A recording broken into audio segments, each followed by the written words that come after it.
বাবু সালাম আল ফাসলুস সালিস হাদিস নাম্বার 1 রাবীর নাম আবু হুরায়রা রাদিয়াল্লাহু তাআলা আনহু। আল্লাহ পাক আদমকে তৈরি করলেন জান্নাতুল মাওয়াতে। তৈরি করার পরে আদমের দেহের ভিতরে আত্মা দিলেন। এরপরে আল্লাহ বললেন আদমকে, ওই যে দূরে ফেরেশতারা বসে আছে ওদেরকে গিয়ে বলো আসসালামু আলাইকুম। জান্নাতের ভিতরে আদম নবী ফেরেশতাদেরকে প্রথম গিয়ে বললেন আসসালামু আলাইকুম। ফেরেশতারা পাল্টা জবাবে বলেছিলেন ওয়া আলাইকুমুস সালাম ওয়া রাহমাতুল্লাহ। এই সালামটা আদম নবী আর ফেরেশতাদের মধ্যে সীমাবদ্ধ নয়। পৃথিবীতে যত সন্তান জন্মগ্রহণ করবে তারা যেন একে অপরকে এই সালামটি দেয়। তাই এতগুলো জ্ঞানী গুণী বুদ্ধিজীবী মানুষ আপনারা বলেন আদমের সন্তান, আমি হতভাগা আব্দুল্লাহ গিল মারুফ হলাম আদমের সন্তান। আদমের সন্তান হিসেবে নবীর ওই হাদিসটাকে আমল করতে গিয়ে আপনাদেরকে আমি সালাম দিয়েছি। সুবহানাল্লাহ একবার বলা যাবে? আরেকটা দলিল, ইয়া আইয়ুহাল্লাযীনা আমানু লা তাদখুলু বুয়ুতান গায়রা বুয়ুতিকুম হাত্তা তাস্তানিসু ওয়া তুসাল্লিমু আলা আহলিহা। 18 নম্বর পারা 12 নম্বর পৃষ্ঠার প্রথম নাম্বার লাইন, সূরার নাম সূরা নূর আল কোরআন। আল্লাহ বলছেন, হে ঈমানদার বান্দাগণ, তোমার বাড়ি হোক বা অন্যের বাড়ি হোক, বিনা অনুমতিতে প্রবেশ করিও না। যখন বাড়িতে প্রবেশ করার অনুমতি দেওয়া হবে বাড়িওয়ালাদেরকে সালাম দেবে। বিশ্বনবী মুহাম্মদ সাল্লাল্লাহু আলাইহি ওয়াসাল্লাম করতেন কি, যখন বাড়ি থেকে বেরোতেন সালাম দিয়েই বেরোতেন, বাড়িতে যখন প্রবেশ করতেন সালাম দিয়েই প্রবেশ করতেন। এই আদর্শটা যদি আমাদের ভিতরে থাকতো তাহলে আমরা এতটা পিছিয়ে পড়তাম না। পেছনে একটা হাদিস, মিশকাত শরীফ কিতাবুল আদাব বাবু সালাম আল ফাসলুস সানি, রাবীর নাম আব্দুল্লাহ ইবনে ওমর রাদিয়াল্লাহু তাআলা আনহু। আল্লাহর নবীকে জিজ্ঞাসা করা হলো, আইয়ুল ইসলামে খায়রুন ইয়া রাসূলুল্লাহ, ইসলামের উত্তম কাজগুলো কি কি? নবী বললেন দুটি। ক্বালা তুতিমু তুআমা, ক্ষুধার্তকে খাদ্য দান করা হলো ইসলামের উত্তম কাজ। দ্বিতীয় নাম্বার কি? ওয়াতুকরিউ সালামা আলা মান আরাফতা ওয়া মান লাম তা'রিফ, চেনা হোক অচেনা হোক একে অপরকে এই সালামটা আদান প্রদান করা। তাই এতগুলো জ্ঞানী গুণী বুদ্ধিজীবী মানুষ, আপনারা আমাকে চেনেন বা না চেনেন, আমি হতভাগা আপনাদের চিনি বা না চিনি, নবীর ওই হাদিসটাকে আমল করতে গিয়ে আপনাদেরকে আমি সালাম দিয়েছিলাম। সুবহানাল্লাহ আবার একটু বলা যাবে? আরেকটা দলিল, 18 নম্বর পারা 17 নম্বর পৃষ্ঠা 12 নম্বর লাইন, সূরার নাম সূরা নূর আল কোরআন। ইজা দাখালতুম বুয়ুতান ফাসাল্লিমু আলা আনফুসিকুম। আল্লাহ বলেন, তোমরা যখন বাড়িতে প্রবেশ করবে বাড়িওয়ালাদেরকে সালাম দেবে। পেছনে একটি হাদিস, মিশকাত বাবু সালাম আল ফাসলুল আউয়াল, রাবীর নাম জাবির রাদিয়াল্লাহু তাআলা আনহু। আসসালামু ক্বাবলাল কালাম, তোমরা কথা বলার আগে সালাম দাও। যদিও বলা হয়েছে হাযা হাদিসুল মুনকার, তথাপি হাদিসটা গ্রহণযোগ্য। তাই আমি আপনাদের কাছে কোনো কথাবার্তা না বলে স্টেজে এসে নবীর এই হাদিসটাকে আমল করতে গিয়ে আপনাদেরকে প্রথমেই আমি সালাম দিয়েছিলাম। সুবহানাল্লাহ কষ্ট করে একবার বলা যাবে? রব্বি আউযু বিকা মিন হামাযাতিশ শায়াতিন ওয়া আউযু বিকা রব্বি আন ইয়াহদুরুন। ইন্নাহু মিন সুলাইমানা ওয়া ইন্নাহু বিসমিল্লাহির রাহমানির রাহিম। আমানতু বিল্লাহি সাদাকাল্লাহুল মাওলানাল আযীম। আলহামদুলিল্লাহ আলহামদুলিল্লাহি ওয়া কাফা ওয়া সালামুন আলা ইবাদিহিল্লাযীনা ইসতাফা। আম্মা বা'দ, ফাকাদ ক্বালা আল্লাহু তাআলা ফি কালামিল হাকীম। আউযু বিল্লাহি মিনাশ শাইতানির রাজীম। বিসমিল্লাহির রাহমানির রাহিম। ওয়া নাযালনা আলাইকাল কিতাবা তিবয়ানান লিকুল্লি শাইইন ওয়া হুদাম ওয়া রাহমাতাম ওয়া বুশরা লিল মুসলিমিন। কোরআনের এই আয়াতটি 14 নম্বর পারা 16 নম্বর পৃষ্ঠা 4 নম্বর লাইন, সূরার নাম সূরা নাহলে 89 নম্বর আয়াতে আল্লাহ বলছেন, নবী তোমার উপরে আমি এই কিতাব অবতীর্ণ করেছি আর পৃথিবীর সমস্ত জিনিসের বর্ণনা এই কিতাবের ভিতরে ডাইরেক্ট ইনডাইরেক্ট দলিল সহ আমি আল্লাহ পাঠিয়ে দিয়েছি। জোরে বলুন সুবহানাল্লাহ। এই আয়াতের তাফসীর অন্য আয়াত দিয়ে আল্লাহ করে দিচ্ছেন, ওয়ালাকাদ সাররাফনা ফি হাযাল কুরআন লিন-নাস মিন কুল্লি মাসাল ওয়া কানাল ইনসানু আকসারা শাইইন জাদালা। 15 নম্বর পারা 18 নম্বর পৃষ্ঠার 14-15 নম্বর লাইন, সূরার নাম সূরা কাহফ আল কোরআন। আল্লাহ বলছেন, ওয়ালাকাদ সাররাফনা ফি হাযাল কুরআন লিন-নাস মিন কুল্লি মাসাল। আমি আল্লাহ এই কোরআনের ভিতরে পৃথিবীর সমস্ত জিনিসের বর্ণনা সুন্দর করে উদাহরণ সহ মানুষের জন্য বর্ণনা করে দিয়েছি। ওয়া কানাল ইনসানু আকসারা শাইইন জাদালা, বেশিরভাগ মানুষ এটা বোঝে না, তাই নিজেদের মধ্যে মারামারিতেই লিপ্ত থাকে। বাপেরা কোরআনের আয়াতের তাফসীর, কোরআনের তাফসীর কোরআন দিয়ে হয়, কোরআনের তাফসীর হাদিস দিয়ে হয়। কোরআনের তাফসীর কেউ মন গড়া করতে পারে না। রাসূল বলেছেন, মান ফাসসারাল কুরআনা বিরাইহি ফালিয়াতাবাওয়াহু মাকআদাহু মিনান নার। আল্লাহ নবী বলেন, কোরআনের তাফসীর যে নিজের মন গড়া করবে তার ঠিকানা হবে জাহান্নাম। চলো وقال الله تعالى في كلام المجيد। আচ্ছা এই ব্যাখ্যাটা একটু করে দিই সংক্ষিপ্তভাবে। আল্লাহ পাক বললেন, এই কোরআনের ভিতরে সমস্ত জিনিসের বর্ণনা মানুষের জন্য সুন্দর করে বুঝিয়ে দিয়েছি। আজকে দুঃখের বিষয় কি জানেন? আমরা এই কোরআনকে নিয়ে গবেষণা করি না। এই কোরআনকে নিয়ে গবেষণা করছে কারা? America, London, France, Britain, Japan, Jordan, Germany ঠান্ডা করে বসে বসে কোরআনকে নিয়ে গবেষণা করছে। কারা করেছে? Humphry Davy, Michael Faraday, Einstein, Isaac Newton, doctor Maurice Bucaille, mister Cook, mister Javeri, mister Campbell, Rajaram Mohan Roy, Ishwarchandra Vidyasagar, Rabindranath Thakur, Acharya Jagadishchandra Basu, Francis Drake, William Skipmore, William Harvey, Thomas, George Bernard, এরা কোরআনকে নিয়ে গবেষণা করলো। আর আমরা কি করলাম? আমরা কোরআনটাকে ইউটিলাইজ করলাম কিভাবে? আমরা কোরআনটাকে ব্যবহার করলাম কিভাবে জানেন? কিছু মৌলবী সাহেব, সকলে নয়, কিছু ব্যক্তি আমরা কোরআনটাকে ইউটিলাইজ করলাম তেল পড়া, পানি পড়া, ওয়াজ করা, খতম পড়া, তাবিজ পড়া, আরো বিভিন্ন কাজে, এবং বললাম কি কোরআনের কিছু আয়াতকে নিয়ে নিজেদের মধ্যে মারামারিতে লিপ্ত হয়ে গেলাম। কিসের মারামারি? ধর্মের ভিতরে মারামারি করতে লাগলাম। কিরকম? টুপির মারামারি, জামার মারামারি, গোল টুপি, লম্বা টুপি, চেরা জামা, ফাড়া জামা, তবলিগ, ফুরফুরা, বেরেলি, ওয়াহাবি, জামাত ইসলামী, আহলে হাদিস, রফাদাইন ইত্যাদি। বুকে হাত বাঁধা, নাভির নিচে হাত বাঁধা, জোরে আমিন বলা, আস্তে আমিন বলা, মোনাজাত করা না করা, এতেই আমরা ব্যস্ত হয়ে রইলাম।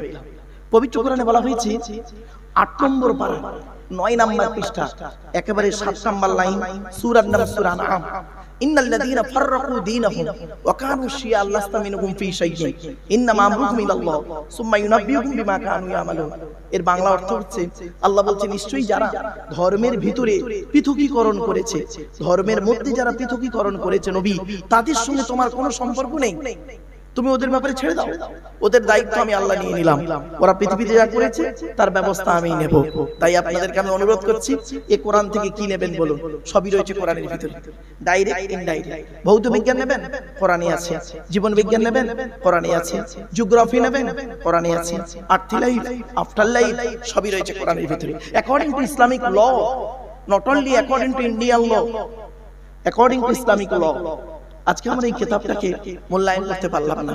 চলুন একটু দেখি, টু দি পয়েন্টের উপরে কয়েকটা কথা বলার সুযোগ আমাকে দিন। আমি আপনাদেরকে আলোচনা শুরুতেই অনুরোধ করব, আপনাদের যদি একটু দয়া করে মেহেরবানি করে কোরআনের ভাষা অনুযায়ী একটু আগিয়ে আগিয়ে আসেন, গায়ে গায়ে বসেন, অত্যন্ত ভালো লাগে। জ্ঞানী গুণী বুদ্ধিজীবী মানুষ, আপনাদের জ্ঞান দেওয়ার ক্ষমতা আমার নেই বাবা, আগেই বলিনি। আমি তেমন কোনো বড় বক্তা নই, তেমন কোনো বড় জ্ঞানী মানুষ আমি নই। আমি মনে করি আমার জ্ঞানটা হলো সীমিত কিছু বই পুস্তক অক্ষর সিলেবাসের জ্ঞান, আর আপনাদের জ্ঞানগুলো হলো বিভিন্ন রকম কোয়ালিটি কোয়ান্টিটি বক্তার বক্তব্য শোনা জ্ঞান। তো আমি মনে করি আপনাদের জ্ঞানগুলো হলো প্রশান্ত মহাসাগরের মতো জ্ঞান, আর প্রশান্ত মহাসাগরের উপরে ছোট্ট একটা কলসির মতো আমার জ্ঞান। আমি আপনাদের জ্ঞান দিতে এসেছি, এটা যেন কোনোদিন ভাববেন না আমি আপনাদের জ্ঞান দেওয়ার ক্ষমতা রাখি নাই। পেশাগত দিক থেকে বর্তমানে আমি একজন উচ্চ মাধ্যমিক হাই মাদ্রাসার শিক্ষক, কলেজ বা ইউনিভার্সিটি ছেলে মেয়েও পড়াই। কাজে কাজে আমাকে একজন ছাত্র বলতে পারে। আমি বর্তমানে একজন 5টা ধর্মগ্রন্থের ছাত্র, তাওরাত, জবুর, ইনজিল এবং শ্রীমতী ভগবত গীতা এবং দি হলি কোরআন, এই 5টা ধর্মগ্রন্থের একজন ছাত্র হিসাবে আপনাদের কাছে এসেছে। আল্লাহ নিয়েছেন, তাই কিছু কোঅপারেট করার জন্য।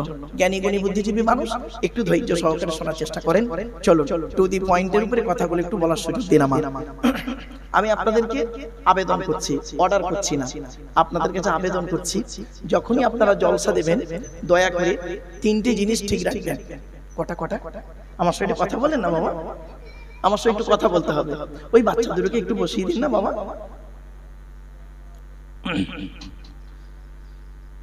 আপনারা যখনই জলসা দেবেন দয়া করে 3টে জিনিসকে ঠিক রাখবেন। 1 নাম্বার হলো বক্তা, 2 নাম্বার হলো কমিটি, 3 নাম্বার হলো শ্রোতা। বক্তা কি দেখবেন? দয়া করে বক্তা 2টো জিনিস দেখবেন। এক নাম্বার দেখবেন বক্তাটি সত্যিকারের আলেম কিনা। কি বললাম বাবা? সত্যিকারের আলেম। ভাষাটা আমার ফলো করুন একটু। আমি যখন একটা ভাষা দুবার বলবো জানবেন এর মধ্যে কিছু না কিছু রহস্য আছে। বক্তাটি সত্যিকারের আলেম কিনা। আর শুধু ডিগ্রি থাকলে হবে না, বক্তাটি আমল আছে কিনা, বক্তাটি 5 ওয়াক্ত নামাজ পড়ে কিনা, রমজান মাসে রোজা রাখে কিনা, বক্তাটি তার পিতামাতার ভাত দেয় কিনা, বক্তাটি তার স্ত্রী ছেলে মেয়ের হক আদায় করে কিনা, বক্তাটি চরিত্রটা ঠিক আছে কিনা, একটু খবর নেবেন। জ্ঞানী গুণী বুদ্ধিজীবী মানুষ দেখেন আজকে না অনেকে বলে জলসা দিয়ে কি হয়, ধারণা তাদের ভুল। জলসায় কি হয় আদৌ কিন্তু জলসার মতো জলসা হলে কিন্তু অনেক কিছু জানা যায়। একটু ধৈর্যের পরিচয় দিন আপনারা। আপনাদেরকে জিজ্ঞাসা করি, হাতে কিছু সময় হবে? হ্যাঁ, আসলে আমি বলেই দিয়েছিলাম ভাইকে যে ভাই আমাকে 9টা থেকে 12টা দেবেন। আমি যথারীতি টাইমেই চলে এসেছিলাম, কারণ একটু আলোচনা করতে গেলে একটু ডিসকাস করতে হয় তো বাবা। চলে চলে। এক নাম্বার হলো বক্তা। বক্তা, এই বক্তা সম্পর্কে কিছু বলে দিই। রাসূল করিম সাল্লাল্লাহু আলাইহি ওয়াসাল্লাম বলেছেন, কুন আলিমান, হাক্কানি আলেম হও। হাক্কানি আলেম হতে পারোনি, ঠিক আছে, আও মুতাআল্লিমান, হাক্কানি আলেমের ছাত্র হও, তাও সুযোগ পাওনি, ঠিক আছে, আও মুস্তামিয়ান, হাক্কানি আলেমরা যেটা বলি মনোযোগ সহকারে সেটাকে শ্রবণ করো। মুস্তামিয়ান শব্দ আছে ওখানে, বিশ্বনবী মুহাম্মদ সাল্লাল্লাহু আলাইহি ওয়াসাল্লাম মুস্তামিয়ান শব্দ ইউজ করলেন, মুসমিয়ান বলেননি। মুস্তামিয়ান, মুস্তামিয়ান শব্দের অর্থ হলো একদম আন্তরিকতা নিয়ে কোন জিনিসকে শোনা। চলো নবী বললেন কি, কুন আলিমান, হাক্কানি আলেম হও। হাক্কানি আলেম হতে পারোনি, ঠিক আছে, অসুবিধা নেই, আও মুতাআল্লিমান, হাক্কানি আলেমের ছাত্র হও, তাও সুযোগ পাওনি, ঠিক আছে, আও মুস্তামিয়ান, হাক্কানি আলেমরা যেটা বলি মনোযোগ সহকারে সেটাকে শ্রবণ করো, তাও সুযোগ পাওনি, ঠিক আছে, আও মুহিব্বান, হাক্কানি আলেমদেরকে অন্তর দিয়ে ভালোবাসো, ওয়ালা তাকুন খামিসান ফাতুহলিকু, 5 নাম্বারটা হতে যেও না, তাহলে ক্ষতিগ্রস্ত হয়ে যাবে। এখন প্রশ্ন হলো হাক্কানি আলেম কে? চলো ওই হাদিসের ব্যাখ্যা হাদিস দিয়ে হচ্ছে। দেখুন আল্লাহ রাসূল বলছেন, আল্লাহু আজওয়াদু জুদান ওয়া আনা আজওয়াদু বানি আদম ওয়াজাদুকুম বাদি রাজুলুন আলিমা ইলমান ফানাশরাহু ইয়াতি ইয়াউমাল কিয়ামাতি আমিরাও ওয়াহিদা। সহজ সরল বাংলা মানেটা কি? আল্লাহ নবী বলছেন, আল্লাহ হলেন সবথেকে বড় দাতা, আল্লাহর পরে বড় দাতা হলাম আমি মুহাম্মদ সাল্লাল্লাহু আলাইহি ওয়াসাল্লাম। আমার পরে বড় দানশীল ব্যক্তি পৃথিবীতে হলো ওই আলেম, ওই আলেম যিনি ইলম অর্জন করেছেন, ইলম মোতাবেক নিজে চলেছেন, সমাজের মানুষকে বলেছেন, তার ইলম থেকে মানুষ উপকৃত হতে পেরেছেন। ওই শ্রেণীর আলেমকে কিয়ামতের মাঠে এক একটা দলের আমির করে আল্লাহ তুলবে। বাপেরা একটু বাড়িতে ফলো করুন। 1 নাম্বার হলো বক্তা, 2 নাম্বার হলো কমিটি। শোনো, মাইন্ড করবেন না, এক্সকিউজ মি। জলসা কমিটি আলাদা, মসজিদ কমিটি আলাদা। জলসা কমিটি হতে গেলে কমসে কম তার 3টে গুণ থাকা দরকার। কটা বাবা? কমসে কম তার 3টে গুণ থাকা দরকার জলসা কমিটি হতে গেলে।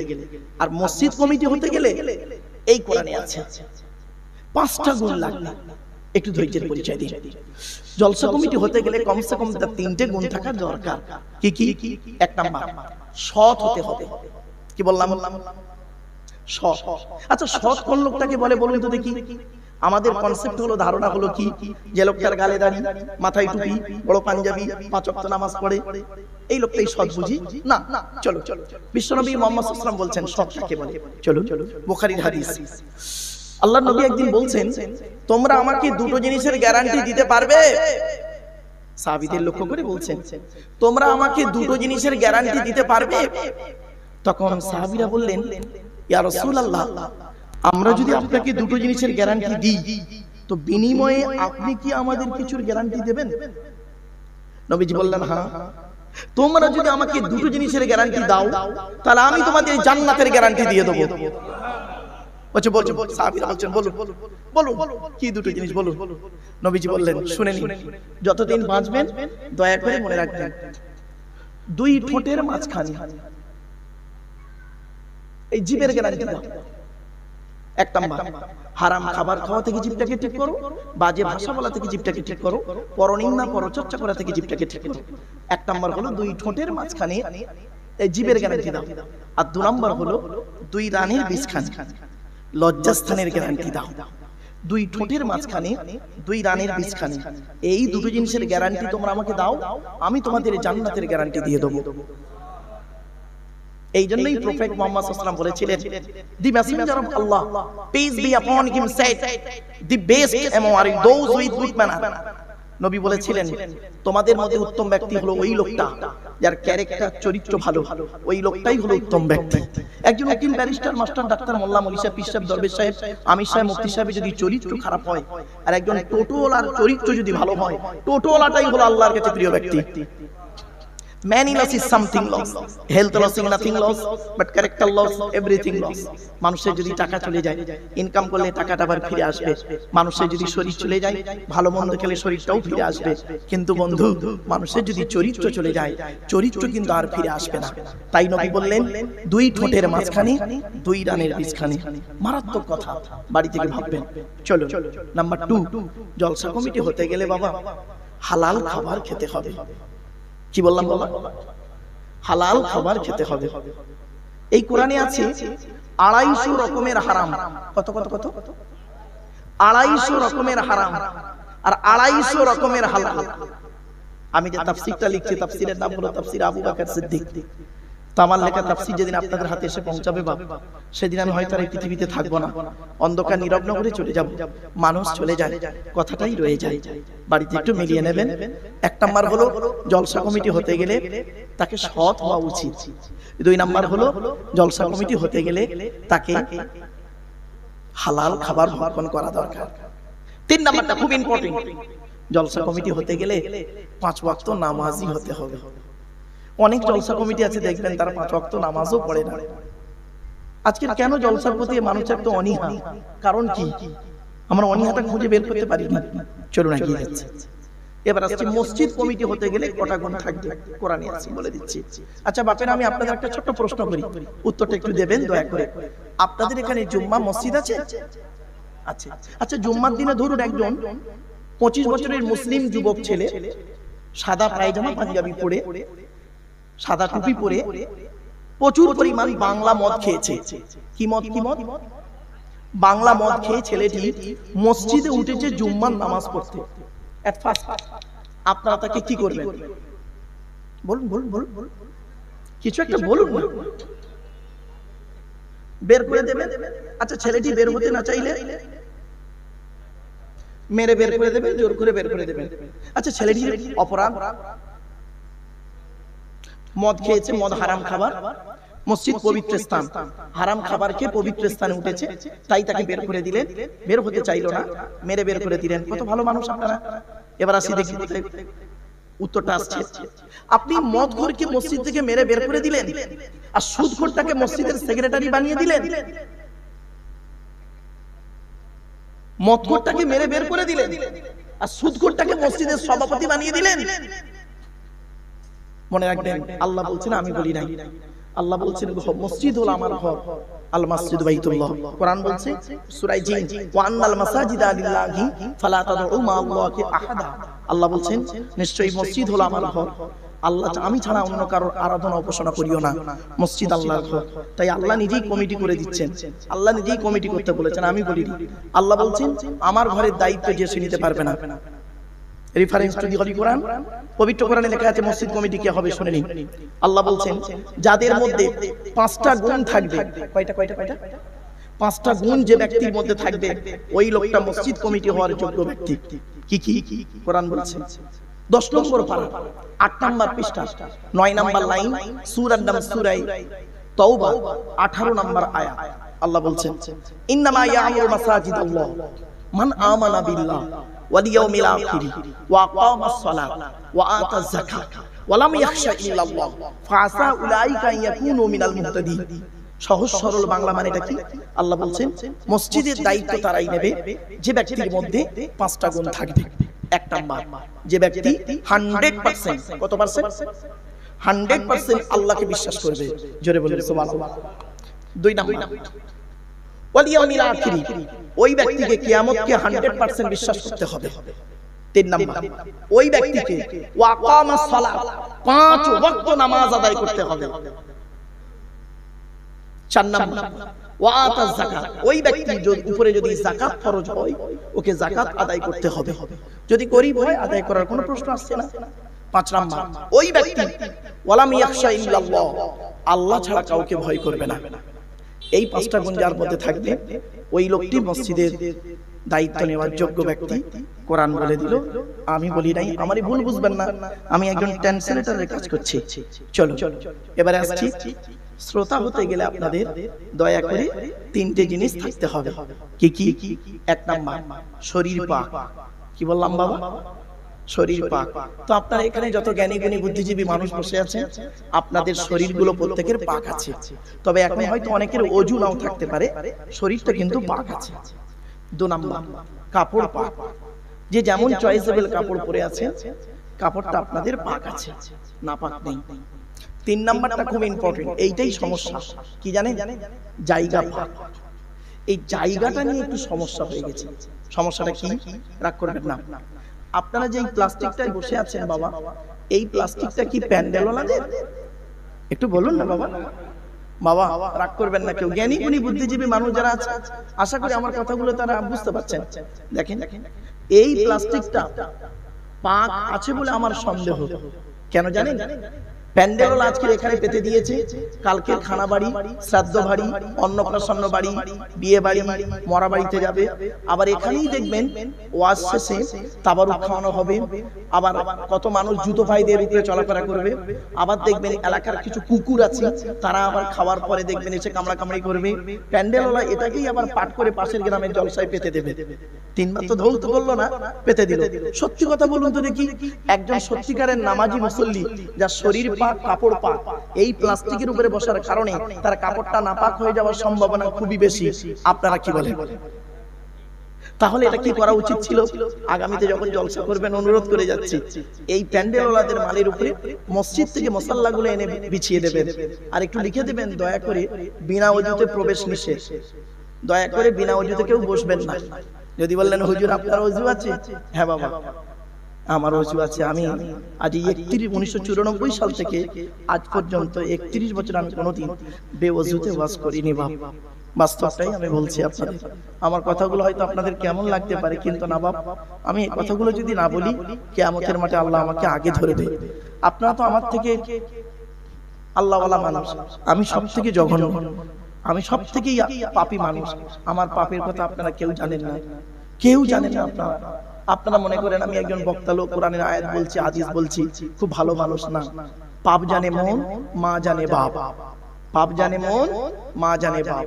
নিজের পাপের কথা খেয়াল করি, একটু আলোচনা করব টু দি পয়েন্টের উপরে, বাবা একটু মানিয়ে নেবেন। চলো, জলসা কেন দেন? জলসা দেওয়ার উদ্দেশ্য হলো 3টে। কটা? 3টে। 1 নাম্বার, অজানাকে জানা। কি বললাম বাবা? অজানাকে জানা। কি অজানা জানা? একটু ধৈর্যের পরিচয় দিন, নিজেরাই বুঝতে পারবেন সত্যি তো জিনিসটা আমার অজানাই ছিল, জেনে নিলাম। 2 নাম্বার, ভুল সংশোধন করা। কি বললাম বাবা? ভুল সংশোধন করা। কি ভুল?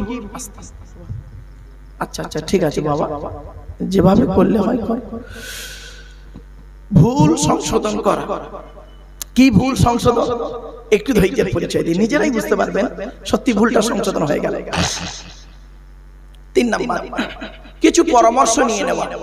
কি পরামর্শ দেব আমি ব্যক্তিগত কোনো মতামত আপনার সঙ্গে দেব না, ব্যক্তিগত মতামত আপনাদেরকে দেব না। এই আল্লাহর বিধান কোরআন, এই কোরআন থেকে কিছু মতামত আপনাদেরকে দেব। আর বিশ্বনবী মুহাম্মদ সাল্লাল্লাহু আলাইহি সাল্লামের মুখসৃত বাণী, কথাকার সমর্থনকে হাদিস বলে, হাদিস থেকে কিছু মতামত আপনাদেরকে দেব। কোরআন আর হাদিসের মতামতগুলো যদি আপনি আমি মেনে চলতে পারি, পৃথিবীতে শান্তিতে থাকতে পারবো, আশা করা যায় ইনশাআল্লাহ পরকালে জান্নাত পাবো। চলো, এই 3টে কারণে জলসা দেওয়া হয়। তো আমি আপনাদেরকে অনুরোধ করছি, বাবা যারা আলেম হাফেজ নিচে বসে আছেন, দয়া করে স্টেজে চলে আসেন, দয়া করে স্টেজে চলে আসেন। যারা আলেম হাফেজ নিচে বসে আছেন, আপনাদেরকে আমি অনুরোধ করছি, আমি তেমন ভালো আলেম নই, তেমন ভালো হাফেজ নই, তবে আলেম হাফেজদের ইজ্জত করতে কোনোদিন আমি দ্বিধাবোধ করি না। বাপেরা, আলেম হাফেজ ভাইরা নিচে বসে না থেকে স্টেজে চলে আসেন। وقال الله تعالى في كلام المجيد والفرقان الحميد إن الله وملائكته يصلون على النبي يا أيها الذين آمنوا صلوا عليه وسلموا تسليما درود شريف اللهم صل على سيدنا مولانا محمد وعلى آل سيدنا مولانا محمد বাপেরা নবীর উপরে দরুদ পড়লেন কেন? কোরআনের দলিল 22 নম্বর পারার 5 নম্বর পৃষ্ঠা 6 নম্বর লাইন সূরার নাম সূরা আহজাব আয়াত নম্বর 56 আল কোরআন।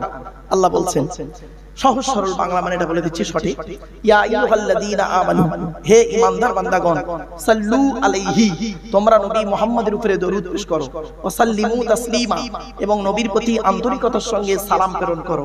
এই আয়াতটা হলো আয়াতে মুতলাক, সেন্টেন্স বা জুমলাটা হলো মাফউলে মুতলাক, বাবে তাফঈলের মাসদার। বাপেরা দরুদ শরীফ পড়তে গিয়ে আমরা একটা ভুল করি অজান্তে। কি ভুল? এই দেখেন, আল্লাহুম্মা সাল্লি আলা সাইয়্যিদিনা মাওলানা মুহাম্মদ ওয়া আলা আলি সাইয়্যিদিনা মাওলানা মুহাম্মদ, এটাই বলি। কিন্তু না বাবা, ওয়ালা আলে বলে কোনো শব্দ নেই। ওয়ালা আলে বললে নফির মানে হবে, নেগেটিভের মানে হবে, নাবাচকের মানে হবে, উল্টে গোনা হবে। আচ্ছা এটা কি? ওয়া আলা আলি, আল্লাহুম্মা সাল্লি আলা সাইয়্যিদিনা মাওলানা মুহাম্মদ ওয়া আলা আলি, ওয়ালা আলি না, ওয়া আলা আলি। আলাটা হলো ইংরেজিতে বলে প্রিপজিশন, বাংলায় বলে অব্যয়, আরবিতে বলে হরফে জার। এই ভুলটা সংশোধন করে নিন। আল্লাহুম্মা সাল্লি আলা সাইয়্যিদিনা মাওলানা মুহাম্মদ ওয়া আলা আলি, ওয়ালা আলি না। অনেক সময় দেখা যায় ওয়ালা আলি বলে দিয়ে টেনে দেয়, এটা ঠিক না। চলো তাড়াতাড়ি করে ভুল করার থেকে দেরিতে ঠিক করাটাই ভালো, ঠিক না বেটি? তাড়াহুড়ো করে ভুল করার থেকে দেরিতে ঠিক করাটাই ভালো। চলো একবার ওই দরুদটা একটু দয়া করে পড়তে পারবেন যে দরুদটা আমরা নামাজের মধ্যে পড়ি?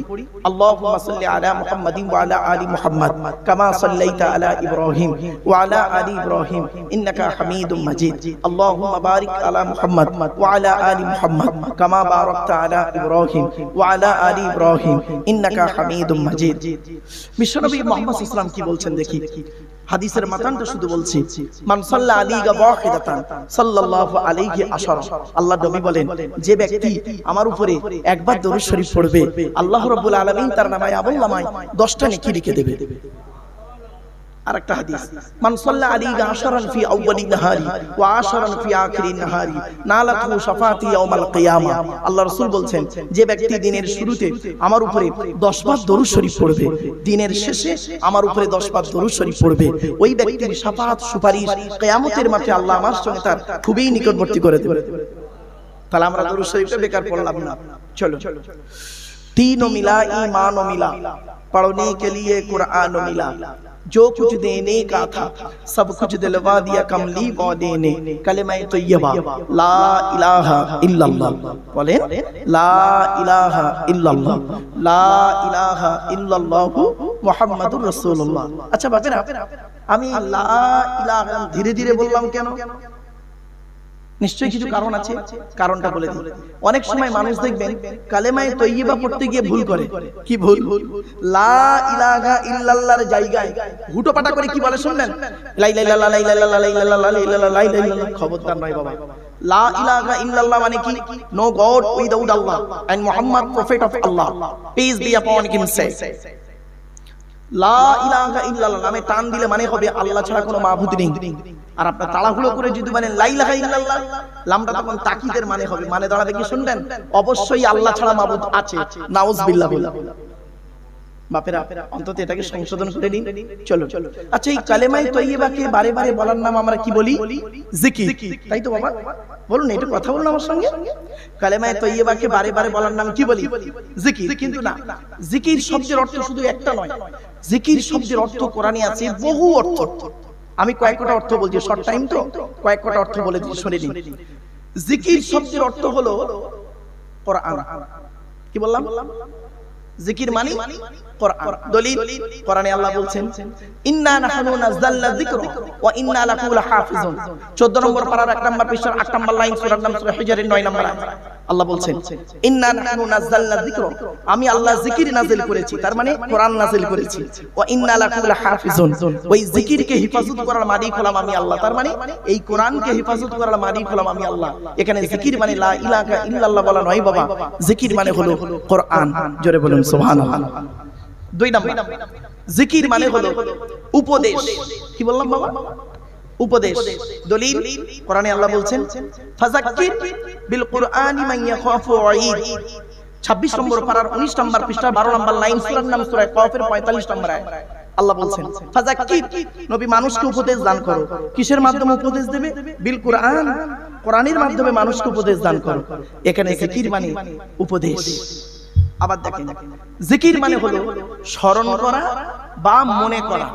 দলিল কোরআনে আল্লাহ বলছেন ফাজকুরুনি আযকুরুকুম ওয়াশকুরুলি ওয়ালা তাকফুরুন।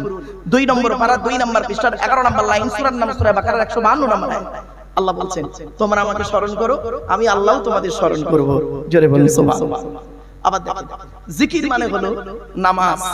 কি বললাম বাবা? নামাজ। দলিল কোরআনে আল্লাহ বলছেন জিকির মানে নামাজ। يا أيها الذين آمنوا إذا نودي للصلاة من يوم الجمعة فاسعوا إلى ذكر الله وذروا البيع ذلكم خير لكم إن كنتم تعلمون। 28 নম্বর পারা 13 নম্বর পৃষ্ঠা 6 নম্বর লাইন সূরার নাম সূরা জুমার 9 নম্বর আয়াত। আল্লাহ বলছেন হে ঈমানদার বান্দাগণ, জুমার দিনে যখন তোমাকে আহ্বান করা হবে ফাসআউ ইলা যিকরিল্লাহ আই ইলা সালাত, ছুটে চলে এসো নামাজের দিকে। এখানে জিকির মানে হলো নামাজ। আবার দেখেন জিকির মানে হলো গবেষণা করা, চিন্তা ভাবনা করা। কোরআনে আছে আল্লাহ বলছেন আল্লাযীনা ইয়াযকুরুনাল্লাহা কিয়ামান ওয়া কুউদান ওয়া আলা জুনুবিহিম ওয়া ইয়াতাফাক্কারুনা ফি খালকিস সামাওয়াতি ওয়াল আরদ। 4 নম্বর পারা 14 নম্বর পৃষ্ঠা 8 নম্বর লাইন সূরার নাম সূরা আল ইমরান 191 আয়াত 91 নম্বর আয়াত। আল্লাহ বলছেন যারা আমাকে স্মরণ করে দাঁড়িয়ে বসে শুয়ে এবং ওয়ায়াতাফাক্কারুনা ফি খালকিস সামাওয়াতি ওয়াল আরদ, আসমান জমিনের সৃষ্টি নিয়ে যারা চিন্তা ভাবনা গবেষণা করে। এখানে জিকির মানে হলো চিন্তা ভাবনা করা। আবার দেখেন জিকির মানে হলো আইন কানুন according to Islamic law, not only according to Indian law. জিকির মানে হলো আইন কানুন। কোরআনে আল্লাহ বলছেন ওমান আ'রাদা আন যিকরি ফাইন্না লাহু মাঈশাতান দানকা ওয়া নাহশুরুহু ইয়াওমাল কিয়ামাতি আ'মা। 16 নম্বর পারার 19 নম্বর পৃষ্ঠার 12 নম্বর লাইন সূরার নাম সূরা তাহার 124 নম্বর আয়াত। আল্লাহ বলছেন যে ব্যক্তি আমার আইন কানুন থেকে মুখ ফিরিয়ে নেবে, এই পৃথিবীতে একটা দিন তাকে শান্তিতে থাকতে দেব না, টেনশনে জীবন যাপন করাবো। কিয়ামতের মাঠে আমি আল্লাহ তাকে অন্ধ করে তুলব। ওই ব্যক্তি অন্ধ অবস্থায় উঠে কি বলবে জানেন? ক্বালা রাব্বি লিমা হাশারতানি আ'মা, ওগো দয়াময় সৃষ্টিকর্তা আপনি আমাকে কিয়ামতের মাঠে অন্ধ করে কেন তুললেন? ওয়াকাদ কুনতু বাসীরা, আমি তো দুনিয়াতে দেখতে পেতাম। আল্লাহ বলবেন ক্বালা কাযালিকা আতাতকা আয়াতুনা ফানাসিতাহা, আমার কোরআনের আয়াত যখন তোমার কাছে পৌঁছেছিল তুমি ওটাকে ভুলে গিয়েছিলে। তো ঠিক এরকম ওয়াকাযালিকাল ইয়াওমা তুনসা, আমিও আজকের এইরকম তোমাকে ভুলে গিয়েছি। আমার বাবারা বাড়ি থেকে ভাববেন এরকম একাধিক অর্থ আসবে। চলো তাই জিকিরটা করলাম কেন? স্মরণটা করিয়ে দিলাম। এবার কোরআন কি বলছে দেখি। জিকির করলে লাভটা কি? আল্লাহ পাক কোরআনে বলছেন 13 নম্বর পারার 12 নম্বর পৃষ্ঠার একেবারে 2-3 নম্বর লাইন সূরার নাম সূরা রদের 28 নম্বর আয়াত। আল্লাহ বলছেন আল্লাযীনা আমানু ওয়া আমিলুস সালিহাতি তাতমাইন্নু কুলুবুহুম বিযিকরিল্লাহ আলা বিযিকরিল্লাহি তাতমাইন্নুল কুলুব। আল্লাযীনা আমানু, আল্লাহ নিজেই জানিয়ে দিচ্ছেন যারা ঈমান এনেছে এবং আল্লাহর জিকির করেছে, ভালো কাজ করেছে, আল্লাহর জিকিরের মাধ্যমে অন্তরটাকে পরিষ্কার করেছে। আলা জেনে রাখো বিযিকরিল্লাহি তাতমাইন্নুল কুলুব, একমাত্র আল্লাহর জিকির, আল্লাহর ভয়, আল্লাহর স্মরণ মানুষের অন্তরকে পরিষ্কার করে দেয়। জোরে বলুন সুবহানাল্লাহ। আসি পেছনে আবার হাদিসগুলো বলি দুই একটা। আল্লাহ রাসূল বলেন জিকির করলে লাভটা কি? আল্লাহ রাসূল বলছেন মাসালুল লাযী ইয়াযকুরু রাব্বাহু ওয়াল্লাযী লা ইয়াযকুরু রাব্বাহু মাসালুল হাইয়্যি ওয়াল মাইয়্যিত। আল্লাহ রাসূল বলেছেন যে ব্যক্তি আল্লাহর জিকির করলো আর যে ব্যক্তি আল্লাহর জিকির করলো না, দুটো ব্যক্তি কোনোদিন এক হতে পারে না। যে ব্যক্তি আল্লাহর জিকির করলো না ও হলো মৃত ব্যক্তি, আর যে ব্যক্তি আল্লাহর জিকির করলো ও হলো জীবিত ব্যক্তি। আরেকটা হাদিস আল্লাহ রাসূল বলছেন লিকুল্লি শাইইন সাকালাতুন ওয়া সাকালাতুল কুলুবি যিকরিল্লাহ। রাসূল বললেন পৃথিবীর প্রত্যেকটা বস্তু খারাপ হয়ে গেলে তার সারাবার রাস্তা আছে। মানুষের অন্তর যখন খারাপ হয়ে যায়, মানুষের অন্তর খারাপ হয়ে গেলে একমাত্র আল্লাহর জিকির, আল্লাহর ভয় মানুষের অন্তরকে পরিষ্কার করে দেয়। তাহলে এমনি এমনি জিকিরটা করলেন না, একবার করালাম, এতগুলো হাদিস দিয়ে দিচ্ছি, কোরআনের আয়াত দিয়ে দিলাম, আরেকটা হাদিস দিয়ে দিচ্ছি। আল্লাহ রাসূল বলছেন ইজা মারারতুম বিরিয়াজিল জান্নাহ ফারতাউ ক্বালু মা রিয়াজুল জান্নাহ ক্বালা হিলাকুল যিকির। আল্লাহ রাসূল বলছেন তোমরা যখন জান্নাতের মধ্যে প্রবেশ করবে জান্নাতের ফলমূলগুলো ভালো করে ভোগ করিও। সাহাবীরা বললেন ইয়া রাসূলুল্লাহ দুনিয়াতে আবার জান্নাত কোথায়? রাসূল বললেন ক্বালা হিলাকুল যিকির, জিকিরের মাহফিল যেখানে আল্লাহ এবং রাসূলের আলোচনা করা হয় ওটাই হলো রিয়াজুল জান্নাত। জোরে বলো। তাহলে এই জায়গাটা আশা করি খারাপ জায়গা নয়, এটা সুন্দর জায়গা। কিন্তু দুঃখের বিষয় কি জানেন, উপরের দিকে তাকালে মনে হয় জান্নাতে বসে আছি, আর নিচের দিকে তাকালে মনে হয় খুব কষ্টে আছি। কিছু বুঝতে পারছেন ভাষা আমার? চেষ্টা করবেন এটাকে চেঞ্জ করা। চলো রাখি যাচ্ছি। মুহাম্মাদুন বাশারুন, বাশার শব্দের অর্থ হলো মানুষ। তো মুহাম্মাদুন বাশারুন এর অর্থ কি দাঁড়ালো? মুহাম্মদ সাল্লাল্লাহু আলাইহি ওয়াসাল্লাম হলেন একজন মানুষ। সত্যি মুহাম্মদ সাল্লাল্লাহু আলাইহি ওয়াসাল্লাম একজন মানুষ ছিলেন, অন্য কিছু ছিলেন না। নবী মানুষ ছিলেন, তবে হ্যাঁ লাইসা কাল বাশারি, আমার আপনার মতো কোয়ালিটি কোয়ান্টিটির মানুষ তিনি ছিলেন না। আমাদের চাল চলন, কথাবার্তা, ওঠা বসা, ভদ্রতা, নম্রতা, চরিত্র, দানশীলতা, বদান্যতা, সহনশীলতা, দৈহিক গঠন আর নবীর চাল চলন, কথাবার্তা, ওঠা বসা, দৈহিক গঠন বিটুইন ফার ডিফারেন্স, অনেক পার্থক্য। দুটো এক্সাম্পল দিয়ে দিই, ক্লিয়ার হয়ে যাবে। ইসলামে অনেক জিনিস আছে নবীর জন্য হালাল, আমাদের জন্য হারাম। নবীর জন্য কি বললাম বাবা? হালাল, আমাদের জন্য হারাম। উদাহরণটা দিই, উম্মতের স্ত্রীকে বিবাহ করা নবীর জন্য হালাল, কিন্তু নবীর স্ত্রীকে বিবাহ করা উম্মতের জন্য হারাম। বোঝাতে পারলাম? আবার বলছি, উম্মতের স্ত্রীকে বিবাহ করা নবীর জন্য হালাল, মানে কোন উম্মতের স্ত্রীকে নবী বিয়ে করতে পারবে যদি সে তালাক দেয়, কিন্তু নবীর স্ত্রীকে বিবাহ করা উম্মতের জন্য হারাম। কোরআনে আছে সূরা আহজাব। অতএব নবীর জন্য হালাল, আমাদের জন্য হারাম। আবার একটা দলিল দিচ্ছি, নবীর জন্য যত খুশি তত, আমাদের জন্য যত খুশি তত নয়। দলিল কোরআনে আল্লাহ বলছেন, এই দেখেন ইসলামে আছে একজন পুরুষ সর্বাধিক বিবাহ করতে পারে চারটা। কটা? চারটা বিয়ে করতে পারে। কোথায় লেখা আছে? 4 নম্বর পারা 16 নম্বর পৃষ্ঠার একেবারে 11 নম্বর লাইন, সূরার নাম সূরা নিসা 3 নম্বর আয়াত। আল্লাহ বলছেন মাসনা ওয়া সুলাসা ওয়া রুবা। আল্লাহ বললেন পছন্দ মতো তোমরা কি করবে, 2, 3 অথবা 4টে বিয়ে করতে পারো। ফাইন খিফতুম আল্লা তাআদিলু ফাওয়াহিদাতান, যদি তোমাদের ভয় হয় স্ত্রীদের মাঝে ন্যায় বিচার করতে পারবে না, তাহলে ফাওয়াহিদাতান, একটা বিয়ে করো। কোরআনে 2-3 বিয়ের কথা বলেনি, কোরআন একটা বিয়ের কথাই বলেছে। তবে কোরআন একটা লিমিট দিয়েছে, যদি তুমি ন্যায় বিচার করতে পারো তাহলে 2, 3, 4টে পর্যন্ত করতে পারো।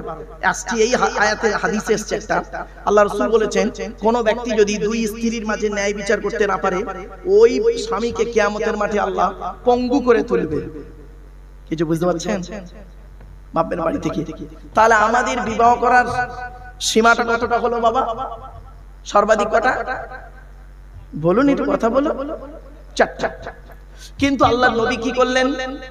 4-এর অধিক বিবাহ করলেন। তার দলিল কি? কোরআনেই আছে। আল্লাহ বলছেন 22 নম্বর পারা 3 নম্বর পৃষ্ঠার একেবারে 11 নম্বর লাইন, সূরার নাম সূরা আহজাব। আল্লাহ বলছেন ইউ ওয়াহাবাত নাফসাহা লিন-নবিয়্যি ইন আরাদা আন-নবিয়্যু আন ইয়াস্তানকিহাহা খালিসাতাল লাকা মিন দুনিল মুমিনিন। আল্লাহ পাক বলছেন নবী তোমার কাছে যদি কোনো মহিলা এসে নিজেকে হেবা করে, উৎসর্গ করে, তুমি তাকে দাসীর মর্যাদায় না রেখে স্ত্রীর মর্যাদায় রাখবে, তবে নবী খালিসাতাল লাকা, নবী এটা তোমার জন্য খাস, মিন দুনিল মুমিনিন, মুমিনদের জন্য খাস নয়, মুমিনদের ওই 4টের বেশি নয়। তাহলে বোঝা গেল কি, নবীর জন্য যত খুশি তত, আমাদের জন্য যত খুশি তত নয়। তাই বক্তব্যের শুরুতেই বলেছিলাম মুহাম্মাদুন বাশারুন, মুহাম্মদ সাল্লাল্লাহু আলাইহি ওয়াসাল্লাম হলেন একজন মানুষ, লাইসা কাল বাশারি, আমার আপনার মতো কোয়ালিটি কোয়ান্টিটির মানুষ তিনি ছিলেন না। ইয়াকুতুন হাজারুন, ইয়াকুত একটা পাথর, লাইসা কাল হাজারি, সাধারণ পাথরের মতো পাথর নয়। আপনার হাতে আংটি ব্যবহার করেছেন, আংটিতে পাথর থাকে না? বলুন না। আর বালির ভেতরেও পাথর পাওয়া যায়, এও পাথর ও পাথর, দুটো এক নাকি? হোমিওপ্যাথি ওষুধ দেখেছেন? হোমিওপ্যাথি ওষুধ আর ইউরিয়া সার দেখেছেন? ইউরিয়া দুধ থেকে দুটো দেখতে এক লাগে না? দুটো খেয়ে দেখবেন, একটা খেলে সারবে, অপরটা খেলে সরবে। পার্থক্য এই জায়গাটায়। চলো শেখ সাদি রহমাতুল্লাহ আলাইহির 2 লাইন আরবি কবিতা একটু পড়ে ফেলি। বালাগাল উলা বিকামালিহি কাশাফাত তুজা বিজামালিহি হাসুনাত জামিউ খিসালিহি সাল্লু আলাইহি ওয়া আলিহি আল্লাহুম্মা সাল্লি আলা সাইয়্যিদিনা মাওলানা মুহাম্মদ ওয়া আলা আলি সাইয়্যিদিনা মাওলানা মুহাম্মদ। আল্লাহুম্মা আমিন। ربنا ظلمنا أنفسنا وإن لم تغفر لنا وترحمنا لنكونن من الخاسرين ربي زدني علما ربي ارحمهما كما ربياني صغيرا رب العالمين সন্ধ্যা থেকে নিয়ে এখন পর্যন্ত বহু আলিম উলামা জ্ঞানী গুণী বুদ্ধিজীবীরা বিভিন্ন দিক নিয়ে আলোচনা করেছেন। আমি অধম গুনাহগার আলোচনার শুরুতে কিছু কথা বলে আল্লাহ কোরআন হাদিস ইজমা কিয়াসের কিছু কথা বলার উদ্দেশ্য নিয়ে দুটো হাত তুলেছে। রব্বুল আলামিন পড়ার মধ্যে বলার মধ্যে যদি ত্রুটি হয়ে যায় দয়া করে মাফ করে দেবে। ওগো দয়াময়, কোরআন হাদিস ইজমা কিয়াসের সঠিক কথাগুলি মুখ থেকে বলিয়ে নেবেন, বক্তা শ্রোতাকে আমল করার তৌফিক দেবেন। রব্বি ইশরাহ লি সাদরি ওয়া ইয়াসসির লি আমরি ওয়াহলুল উকদাতাম মিন লিসানি ইয়াফকাহু কওলি। আল্লাহুম্মা ইন্না নাসআলুকা ইলমান নাফিয়া ওয়া আমালান মুতাকাব্বালা ওয়া রিজকান হাসানা ওয়া হালালান তাইয়্যিবা। রব্বুল আলামিন এই জলসা যারা সহযোগিতা করেছেন, করছেন, করবেন, কিয়ামতের দিন মুসিবতের সময় নাজাতের ওসিলা বানায় দেবেন। রব্বুল আলামিন কোরআন হাদিস ইজমা কিয়াস মোতাবেক চলার বলার আমল করার তৌফিক দান করুন। অন্তর থেকে অহংকার ফকর গর্বকে চূর্ণ বিচূর্ণ করে দিন আল্লাহ। জান মাল ঈমান ইজ্জত আল্লাহ আপনার দরবারে তুলে দিলাম। আল্লাহ আমার নিজস্ব বলার কোনো ক্ষমতাই নেই। সুবহানাকা লা ইলমা লানা ইল্লা মা আল্লামতানা ইন্নাকা আনতাল আলিমুল হাকীম। সুবহান রাব্বিকা রাব্বিল ইজ্জাতি আম্মা ইয়াসিফুন ওয়া সালামুন আলাল মুরসালিন ওয়ালহামদুলিল্লাহি রাব্বিল আলামিন। ওয়াজআল আখিরা কালামিনা ইনদাল মাউতি লা ইলাহা ইল্লাল্লাহু মুহাম্মাদুর রাসূলুল্লাহ। সদরে জলসা। In the name of Allah, the most merciful, most beneficent, peace be to Allah, Lord of the world, সনাম ধন্য সুনির্বাচিত মহামান্য আজকের মাহফিলের সভাপতি সাহেব, আমন্ত্রিত উলামা হযরত, দিন দরদি, ইসলাম দরদি, মুমিন মুত্তাকি, মুসলমান সালেহ, নেককার আল্লাহওয়ালা বাবাজিরা, আমার যুবক ভাইরা, স্নেহের কচি কচি বাচ্চারা, পর্দার অন্তরালে পর্দার নসীনা ধার্মিকা, স্নেহময়ী মমতাময়ী আমার মা ও বোনেরা, তার সাথে জানাই আমার আওয়াজ শ্রবণকারী মুসলিম ও মুসলিম সমস্ত জাতির মানুষেরা, মহান আল্লাহ পাকের দরবারে শুকরিয়া আদায় করি যে রব্বুল আলামিন আমাকে আপনাকে বসিয়েছেন সেই ইশার নামাজের পর থেকে নিয়ে কিছুক্ষণ কোরআন হাদিস ইজমা কিয়াসের কিছু কথা শোনার, বোঝার, বলার এবং আমল করার উদ্দেশ্য নিয়ে সেই পরওয়ারদিগার বিনিয়াজের দরবারে প্রাণ খুলে ভক্তি ভরে উচ্চ আওয়াজে একবার শুকরিয়া জ্ঞাপন করি, বলুন আলহামদুলিল্লাহ। বাপেরা আমার সাথে সাথে একটু দয়া করে বলবেন সুবহানাল্লাহি ওয়া বিহামদিহি সুবহানাল্লাহিল আযীম। এটি হলো বুখারী শরীফের শেষ হাদিস। আর বুখারী শরীফের প্রথম হাদিস হলো ইন্নামাল আ'মালু বিন্নিয়াত। এর বাংলা অর্থ হচ্ছে প্রত্যেকটা কাজ তার নিয়তের উপরে নির্ভর করে। তাই এতগুলো জ্ঞানী গুণী বুদ্ধিজীবী মানুষ আপনারা এসেছেন, আপনাদের অন্তরে একটা নিয়ত বা উদ্দেশ্য আছে। আমি অদম আব্দুল্লাহিল মারুফ, তেমন ইলিম নেই, তেমন জ্ঞান নেই। আল্লাহ পাক আমাকে এখানে আনিয়েছেন, আমারও অন্তরে একটা নিয়ত বা উদ্দেশ্য আছে। আমার নিয়তটা আপনারা কেউ জানেন না, আর আপনাদের নিয়তটা আমিও জানি না। সুতরাং উভয়ের নিয়ত যিনি জানেন তিনি কে? আল্লাহ। ইন্নাল্লাহা আলিমুম বিযাতিস সুদূর। নিশ্চয়ই আল্লাহ রাব্বুল আলামিন বান্দার অন্তরের খবর সবই রাখেন। তাই আজকের এখানে যা কিছু আলোচনা হবে আপনাদের মাঝে, আমার মাঝে, আজকের আলোচনার সাক্ষী থাকবে কে? আল্লাহ। আল্লাহু শাহীদুম বাইনি ওয়া বাইনাকুম। আপনাদের মাঝে, আমার মাঝে আজকে আলোচনার সাক্ষী রাখলাম সৃষ্টিকর্তা আল্লাহ পাককে। এবারে আজকে আলোচনার বিষয়বস্তু সম্পর্কে কিসের উপর আজকের আলোচনা হবে। আমি যেখানে আলোচনা করতে যাই, চাই সেটা কোনো কলেজের লেকচার হোক, বা কোনো হাই স্কুলের নবী দিবস হোক, বা হিন্দু মুসলিম কোনো কনফারেন্স হোক, বা এমনি কোনো আম জলসা হোক, আমি আমার ইন্ট্রোডাকশনে, ইংরেজিতে বলে ইন্ট্রোডাকশন, বাংলায় বলে ভূমিকা, আরবিতে বলে মুকাদ্দাম, আমি আমার ভূমিকাতে প্রাথমিক কিছু কথাবার্তা বলি, তারপরে মূল বক্তব্য শুরু করি। নাম্বার 1 হলো আজকের আমার এই বক্তব্য শুনতে আসার জন্য হিন্দু, মুসলিম, জৈন, ব্রাহ্মণ, খ্রিস্টান, কুলি, সাঁওতাল, বাগদি, দুলে, জাতি, ধর্ম, বর্ণ নির্বিশেষে সকলকে আমি আহ্বান করি। এটি আমার কথা নয়, এটি এই কোরআনের কথা। পবিত্র কোরআন 13 নম্বর পারা 14 নম্বর পৃষ্ঠা, সূরার নাম সূরা ইব্রাহিম, আয়াত নম্বর 1, লাইন নম্বর 1। আল কোরআন কিতাবুন আনজালনাহু ইলাইকা লিতুখরিজান নাসা মিনাজ যুলুমাতি ইলান নূর। আল্লাহ পাক বলেন, নবী, ইহা এমন এক কিতাব তোমার উপর অবতীর্ণ করেছি, ওই কোরআনের দ্বারাই যে সমস্ত মানুষরা অন্ধকারের মধ্যে পড়ে আছে, শিরকের মধ্যে পড়ে আছে, নোংরার মধ্যে পড়ে আছে, ওদেরকে টেনে টেনে বের করে আলোর দিকে নিয়ে এসো। সেজন্য আমরা বলি কোরআন মানুষকে দেয় আলো। একটু জোরে বলা যাবে সুবহানাল্লাহ। কোরআন কোনদিন টেররিস্ট সন্ত্রাসবাদের শিক্ষা কোরআন কোনদিন দেয় না। কোরআন কিসের শিক্ষা দেয় তার উপরে আলোচনা করব ইনশাআল্লাহ। 2 নাম্বার হলো প্রত্যেক জিনিসের একটা আদব আছে বাপ, প্রত্যেক জিনিসের একটা আদব আছে, ভদ্রতা আছে, শিষ্টাচার আছে। তো এই মজলিসের একটা আদব আছে, কোরআন জানিয়ে দিচ্ছে। দেখো 28 নম্বর পারা 2 নাম্বার পৃষ্ঠা 13 নাম্বার লাইন, সূরার নাম সূরা মুজাদালা, আয়াত নাম্বার 11 আল কোরআন। ইয়া আইয়ুহাল্লাযীনা আমানু ইযা কিলা লাকুম তাফাসসাহু ফিল মাজালিসি ফাফসাহু ইয়াফসাহিল্লাহু লাকুম ওয়া ইযা কিলা আনশুযু ফানশুযু ইয়ারফাইল্লাহু লাকুম। বিল মফহুমিয়া তরজমাটা করছি বাবা, বিল লফজ তরজমা না করে। কি হে ঈমানদার বান্দাগণ, মজলিসের ভিতরে যখন ফাঁকা জায়গায় তোমাকে পূরণ করতে বলা হবে তখন তুমি সামনের ফাঁকা জায়গাটা পূরণ করে দেবে। আর ফাঁকা জায়গায় ফাঁকা রাখলে অসুবিধাটা কি, শয়তান ওখানে বসবে, কানে কানে কুমন্ত্রণা দেবে। শয়তান কি চায় ওরা কোরআন জানিয়ে দিচ্ছে।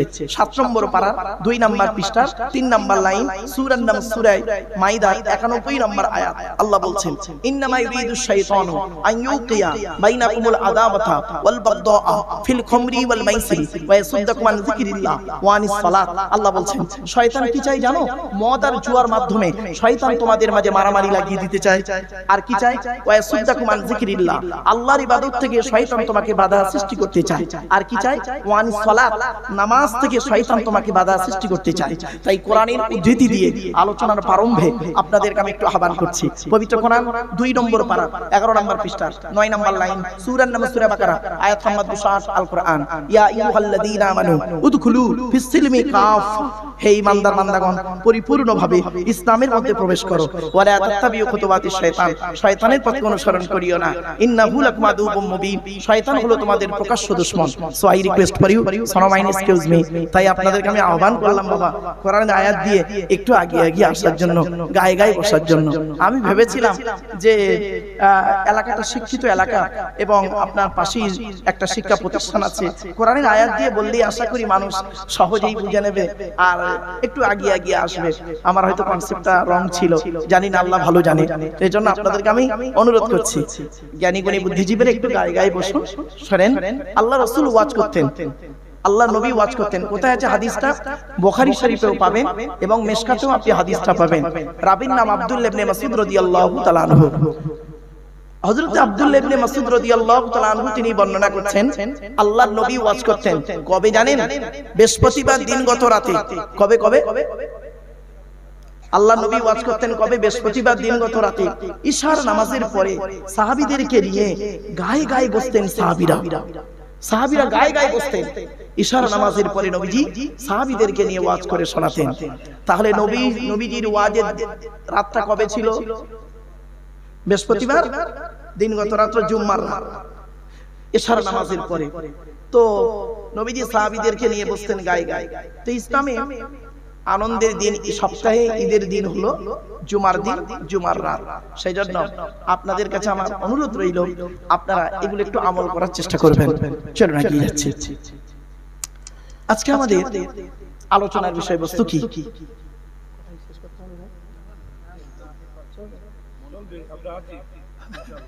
আসলে আমার স্কুল আছে না, আমার কালকে প্রবলেম, আমি ওই জন্য একটু আগে চলে আসি। তো যাই হোক, আজকে আমাদের আলোচনার বিষয় হোক 5টা বিষয়ের উপরে আলোচনা করব। কটা বাপ? আমার সঙ্গে কথা বলতে হবে কিন্তু আপনাদের। 5টা বিষয়ের উপরে আলোচনা করব। কি? 1 নাম্বার, যার দেওয়া পৃথিবীতে বাস করি, যার দেওয়া সূর্যের কিরণ গায়ে লাগাই, যার দেওয়া চাঁদের প্রতিফলিত রশ্মি রাতে ব্যবহার করি, যার দেওয়া আকাশের পানি পান করি, যার দেওয়া জমিনের তলা থেকে পানি তুলে পান করি, যার দেওয়া অক্সিজেন ফিরি দিই, কার্বন ডাই অক্সাইড ছেড়ে দিই, যার দেওয়া জমিনে ঘর বেঁধে থাকি, চাষ করে খাই, এই সমস্ত অবদান কার? জোরে বলুন। তাই জীবনের সব ক্ষেত্রে জন্ম থেকে মৃত্যু পর্যন্ত মাথা নত করবো, সাজদা দেব, ভিক্ষা চাইবো একমাত্র শুধুমাত্র কার কাছে? ব্যাস, এটা যত তাড়াতাড়ি বুঝতে পারবেন তত তাড়াতাড়ি আমার বক্তব্য আপনাদের বোধগম্য হবে। ইট ইজ মাই কনসেপ্ট আমার বাপেরা। চলো আজকে প্রথমে আলোচনা হবে আল্লাহর পরিচয়। আল্লাহর পরিচয় হলো টোটাল কোরআনে আছে মাত্র 4টি। কটি? যতদিন বাঁচবেন এগুলো মনে রাখবেন দয়া করে। আল্লাহর পরিচয় হলো কোরআনে আছে মাত্র 4টি। আল্লাহর পরেই স্থান হলো নবীদের। কাদের? নট অনলি নবীর নয়, নবীদের। নবীর হলো এক বচন, নবীদের হলো বহু বচন। এই সিঙ্গুলার প্লুরালের জ্ঞান যদি না থাকে সর্বনাশ। নবীদের। আচ্ছা, নবী শব্দের অর্থটা কি? নবী শব্দের অর্থ হলো, সহজ সরল ভাষায় বলছি আপনাদের, নবী শব্দের অর্থ হলো সাংবাদিক, আর নাবা শব্দের অর্থ হলো সংবাদ। ইংরেজিতে বলি নিউজ। নিউজ শব্দটা চারটে অক্ষর দিয়ে তৈরি। N E W S. N থেকে নর্থ উত্তর, ই থেকে ইস্ট পূর্ব, ডব্লিউ থেকে ওয়েস্ট পশ্চিম, এস থেকে সাউথ দক্ষিণ। পূর্ব পশ্চিম উত্তর দক্ষিণ চারিদিকের খবর যিনি সঠিক এবং সত্য বলেন তিনিই হলেন পারফেক্ট সাংবাদিক। আর এখনকার সাংবাদিকগুলো বের হয়েছে দেখবেন, ও দেখে একরকম, বলে একরকম, লেখে আর একরকম, ফাটাফাটি মারামারি লেগে যায়। এটা হলো মানুষের তৈরি সাংবাদিক। আর নবীরা হলেন আল্লাহর তৈরি সাংবাদিক। আল্লাহর তৈরি সাংবাদিক, মানুষের তৈরি সাংবাদিক, বিটুইন ফার ডিফারেন্স, অনেক পার্থক্য। চলো, নবীদের পরিচয় হলো মাত্র তিনটি। আচ্ছা, আল্লাহর পরিচয় কটা বললাম? চারটি, মনে রাখবেন। আর নবীদের তিনটি। এবার আসছি আমাদের পরিচয়। আমাদের পরিচয় টোটাল কোরআনে আছে মাত্র দুটি। আল্লাহ বলছে আমার পরিচয় চারটি, আমার নবীদের পরিচয় তিনটি, আর তোদের পরিচয় মাত্র দুটো। দুটোই তো ঠিক মতো পারিস নি। জান্নাতুল ফেরদাউসে উনি আশা করে বসে আছেন। দুটো পরিচয় ভাবতে পারবেন না? একটু ধৈর্যের পরিচয় দিন। আচ্ছা বাপেরা, ওই টেনে টেনে বলছে না বলে অসুবিধা হচ্ছে? হ্যাঁ, একটু মালটা গরম হয়ে যাক, টেনে টেনে দিচ্ছে, একটু চিন্তা নেই। কেন অনেক সময় কি জানেন, টান না দিলে বললো বক্তা বেকার। আগে খুব টান দিতাম জানেন, এখন দেখলাম টান দিয়ে কোনো লাভ হচ্ছে না। মানুষের যদি বোঝাতে পারি না, ওটাই সব থেকে বড় জিনিস। চলেন বাপেরা, ওয়াজটাকে আপনারা বুঝে দিন। নবীজি ওয়াজ করতেন, কিভাবে ওয়াজ করতেন জানেন? শুনলে চমকে যাবে। নবীজি ওয়াজ করতেন সাহাবীদেরকে নিয়ে, ঈশান নামাজের পরে বৃহস্পতিবার দিন গত রাতে সাহাবীদেরকে নিয়ে ওয়াজ করতেন টু দি পয়েন্টের উপরে। এটা এই, এটা এই, বুঝতে পেরেছো? যে ব্যক্তি বুঝতে পারতো না সঙ্গে সঙ্গে হাতটা তুলে বলতেন, ইয়া রাসূলুল্লাহ, আমি ঠিক বুঝতে পারলাম না, দয়া করে আপনি খুলে বলবেন। প্রিয় নবী করতেন কি? মুচকে হেসে নবীজি সুন্দর করে বুঝিয়ে দিতেন, দিয়ে জিজ্ঞাসা করতেন, তুমি এবারে বুঝতে পেরেছো? লোকটি যখন বলতো জি হ্যাঁ, এবার আমি বুঝতে পেরেছি, নবী তখন অন্য আলোচনায় যেতেন। এটা হলো নবীর ওয়াজ। আর আমাদের ওয়াজ বর্তমানে কি সকলের নয়। আমাদের ওয়াজটা কিরকম জানেন? আমি ধরুন একটা বক্তব্য রাখছি, এখন একটা ভাষা হয়তো আপনি বুঝতে পারলেন, হতেই পারে আপনি বুঝতে পারলেন, হট করে বললেন হুজুর দয়া করে একটু খুলে বলবেন। আমি এরকম একজন বক্তা, তখন করব কি, আপনাকে হাঁকাত দিয়ে বলবো বেয়াদব। বাস, আদব নেই, এই নেই, তাই নাই বলে এমন আপনাকে অপমানিত করব, জীবনে আর কোনোদিন কিছু জানার মানসিকতা আসবে না। এটা কিন্তু এডুকেটেড পারসনের আদর্শ নয়। চলে আমার বাপেরা, তিনটে দিক হলো আল্লাহর পরিচয়, নবীদের পরিচয়, আমাদের পরে তিনটে দিক আলোচনা হবে। চতুর্থ নাম্বার আলোচনা হবে কি, দি হলি কোরআন ভার্সেস মডার্ন সায়েন্স। আধুনিক বিজ্ঞান একদিকে, কোরআন একদিকে, দুটোকে টালি করে আমি আপনাদেরকে টুকটুক করে বলবো। বাপ, একটু ধৈর্যের পরিচয় দেবেন। আর যেহেতু শিক্ষা প্রতিষ্ঠানের পাশে এসে আলোচনা রাখছি, তো শিক্ষা সংক্রান্ত কিছু কথা আপনাদেরকে লাগবে। কি, what is the definition of education? Education শব্দটার ব্যাখ্যাটি কি? সঙ্গে E D U C A T I O N. E থেকে ইগার্গি, ডি থেকে ডেভেলপমেন্ট, ইউ থেকে ইউনিভার্সাল, সি থেকে ক্যাপাবিলিটি, এ থেকে অ্যাক্টিভ, টি থেকে টলারেন্স, আই থেকে ইন্টেলিজেন্স, ও থেকে ওবিডিয়েন্স, এন থেকে ন্যাচারাল। এতগুলো গুণে গুণান্বিত বস্তুকে বলা হয় এডুকেশন বা শিক্ষা। শিক্ষাটা নেবে কি? যে নেবে তাকে বলা হয় স্টুডেন্ট। Who's student? কে স্টুডেন্ট? ওই 10টায় গেল, 4টায় এলো, আমতলা, জামতলা, বুড়ির বেলতলা, বাঁশতলা, ইকোপার, নিকোপার, চিড়িয়াখানা, ভিক্টোরিয়া, জাদুঘর, তারামণ্ডল, নদীর পার্কে বসে প্রেম নিবেদন করলো, সারা বছর পড়লো না, পরীক্ষার খাতায় টুকলি বা চুরি করলো, আর স্যার ধরলো, ছুরি মারলো, এর কোনো দিন স্টুডেন্ট বলে না। ওই স্টুডেন্ট শব্দটার মধ্যে লুকায়িত S T U D E N T. এক একটা লেটারের এক একটা গুণাগুণ আছে। এস থেকে স্টাডি, টি থেকে ট্রুথফুল, ইউ থেকে ইউনিটি বান কমন, ডি থেকে ডেভোরিয়াস, ই থেকে এফিসিয়েন্ট, এন থেকে নোবেল, টি থেকে টিপটপ।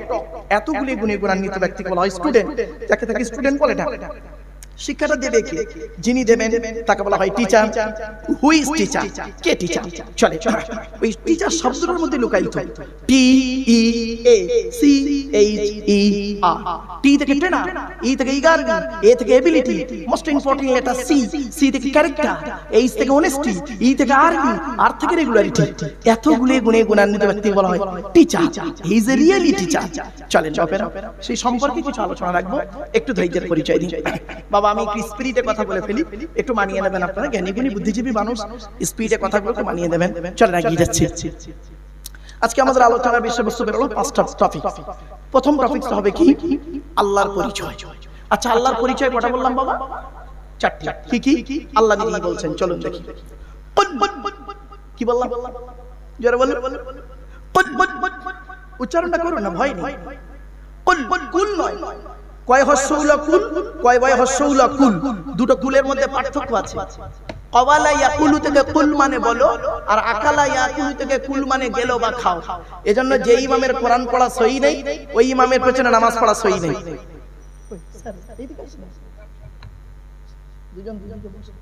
দুই জ্ঞানী লোকের মাঝখানে আমি বসে একজন অজর দোয়া করে আমার এই উচ্চারণগুলো একটু ফলো করুন বাপেরা। অন ক্যামেরার সামনে তো অনেক ছেলে এসছে, সব তারা করছি এতগুলোই বাপ রে বাপ, ছেলেগুলো এই সব এদের ইনকাম আছে। আমি এদেরকে বলি এই একদিন তাহলে আপনাদের বলি একটু সংক্ষেপে, একটু নিচ্ছি, বিরতি নিয়ে বলছি। এই যখন এইসব শুরু হয় তখন বেশ কিছু গ্রাজুয়েট কমপ্লিট করা ছেলে এবং মানে কি বলবো মাস্টার ডিগ্রি এবং বিএড কমপ্লিট করা স্টুডেন্ট, তারা বললো স্যার আমরা তো, আমারই অনেক স্টুডেন্ট আছে, তারা বললো স্যার আমরা তো একদম বেকার হয়ে গেছি, চাকরি বাকরি তো এখন নেই, এসএসসি এমএসসি কিছুই হয়নি। তখন আমি এসএসসিও পড়াই এমএসসিও পড়াচ্ছি তখন। তো বললো স্যার আমরা তো পারছি না, আমরা কি করব? তো একটা এই অনলাইন এই মিডিয়ার একটা ব্যাপার আছে, তো আপনি যদি অনুমতি দেন আপনার লেকচারগুলো নিয়ে আমরা একটু কেটে কেটে কাটিং করে ছাড়বো, আর যত মানুষ দেখবে তত একটা ইনকাম হবে। বললাম তাই নাকি? বলছে হ্যাঁ। তো এরা বেশ বহু মানে প্রচুর, এক একটা সোনা পেয়েছে, কেউ রূপো পেয়েছে, কেউ স্টিল পেয়েছে, আমেরিকা থেকে প্রচুর টাকা চাকরি করে। বিভিন্ন ভাষায় বক্তব্যগুলো ডাবিং করা আছে সারা পৃথিবীতে, 70টা ভাষায় ডাবিং করা আছে আমার এই বক্তব্যগুলো সারা পৃথিবীতে, আর 42,000-এর উপরে বক্তব্য আছে টোটাল। তো আমার বাপেরা আপনাদেরকে আমি বলি এদের জন্য একটু দোয়া করবেন। এদেরকে আমি আরেকটাও কথা বলি, এরা একটু মাঝে মাঝে মিস্টেক করে। কি করে? ওই মানে কি জানেন, আমি একবার এই জ্যৈষ্ঠী মাসে বক্তব্য রাখছি, জ্যৈষ্ঠী মাসে কোথায় জানি না, জায়গাটার নাম মনে নেই, জ্যৈষ্ঠী মাসে বক্তব্য রাখছি, প্রচন্ড ঘেমে গেছে স্টেজে। এখন এই টুপিটা খুলে আর আমি করেছি কি ঠিক এইভাবে হাত দিয়ে মাথা মুছছি জানেন, আর এরা করেছে কি ঠিক এইভাবে একটা ছবি আমার তুলেছে, এইভাবে মাইকের সাথে এইভাবে ছবিটা তুলে পাশে একটা মেয়ের ছবি দিয়েছে, আর হেডিং এ কি লিখেছে শুনবেন? বউ পালালো মারুফ সাহেব, মানে আমার বউ পালিয়ে গেছে, আমি মাথায় হাত দিয়ে বসে আছি। এখন এই ছবিটা এখন আমার গিন্নির সামনে পড়ে গেছে, সংসার থাকা যায় অবস্থা। এই জন্য এদেরকে বলি করছি তোরা এইসব ছবিগুলো দিস না, এমনি জিনিসগুলো ছাড়, ওরা ভালো খারাপ না। এবার কিছু কিছু মানুষ আছে সব হাতের আঙুল তো 5টা সমান নয়, তো এরকম ব্যাপার। চলেন ওদের জন্য একটু দোয়া করবো, ওরা কষ্ট করে আসে অনেক দূর থেকে। আল্লাহ আমাদের সকলে শোনার বলার আমল করার সৎ উদ্দেশ্যে তৌফিক দান করুন, বলুন আল্লাহুম্মা আমিন। চলো আল্লাহর পরিচয় 4টি। কি কি? 1 নাম্বার আল্লাহ নিজেই বলছেন, নবী তুমি বলো হুয়াল্লাহু আহাদ, সে আল্লাহ হলেন একক। কুল উচ্চারণের পার্থক্য, মানেও পার্থক্য। এই দেখেন কতগুলো ভুল বেরোচ্ছে। আমরা নামাজ পড়তে গিয়ে কি বলি? ইন্না আতাইনাকাল কাউসার ফাসাল্লি লিরাব্বিকা ওয়ানহার, ফাসাল্লি লিরাব্বিকা ওয়ানহার। এই গলার ভেতর থেকে হেটা উচ্চারণ করবেন, হে ওয়ানহার, ফাসাল্লি লিরাব্বিকা ওয়ানহার। এর মানে হচ্ছে নবী তুমি তোমার রবের জন্য নামাজ পড়ো, ওয়ানহার এবং কুরবানি করো। আর আমরা উচ্চারণ করি কি শুনবেন? ফাসাল্লি লিরাব্বিকা ওয়ানহার। এর মানে শুনবেন নবী তুমি তোমার রবের জন্য নামাজ পড়ো, ঝোড়া কোদাল নিয়ে খাল কাটো। কোথাকার মানে কোথায় গেল? আবার দেখেন নামাজ পড়তে আমরা আরেকটা ভুল করি, আলহামদুলিল্লাহি রাব্বিল আলামিন। আলহামদু আমার বাপেরা গলা থেকে উচ্চারণ করবেন, আলহামদু হাই হুটি হাই হাওয়াজ নয়। আলহামদুলিল্লাহ মানে হচ্ছে সমস্ত প্রশংসা আল্লাহ তোমার, আর আমরা উচ্চারণ করি কি? আলহামদুলিল্লাহ। এর মানে শুনবেন সমস্ত ছেঁড়া জামা কাপড় আল্লাহ তোমার হয়েছে। আরো ভুল বেরোচ্ছে দেখুন। আচ্ছা, রমজান মাসে ভোরের বেলা যে খাবারটা খান আপনারা, ওকে কি বলেন? জোরে বলুন। ও বাবা, ওটা সেহরি নয়, শব্দটা হলো সাহারি। দন্তেশ্বয় একার নয়, দন্তেশ্বয় আকার, মারাত্মক পার্থক্য। আচ্ছা, সেহরি আর সাহারির পার্থক্যটা কি? দন্তেশ্বয় একার দিলে মানে কি হবে, দন্তেশ্বয় আকার দিলে মানে কি হবে, সিনে জেদ দিলে মানে কি হবে, সিনে জবত দিলে মানে কি হবে? শুনে নিন, সিনে জবত সিনে জেদ দিলে সেহরুন, দন্তেশ্বয় একার দিলে মানে হবে জাদু করা। কোরআনে আছে হাদা সিহরুম মুবিন, সিহরুন মানে জাদু করা।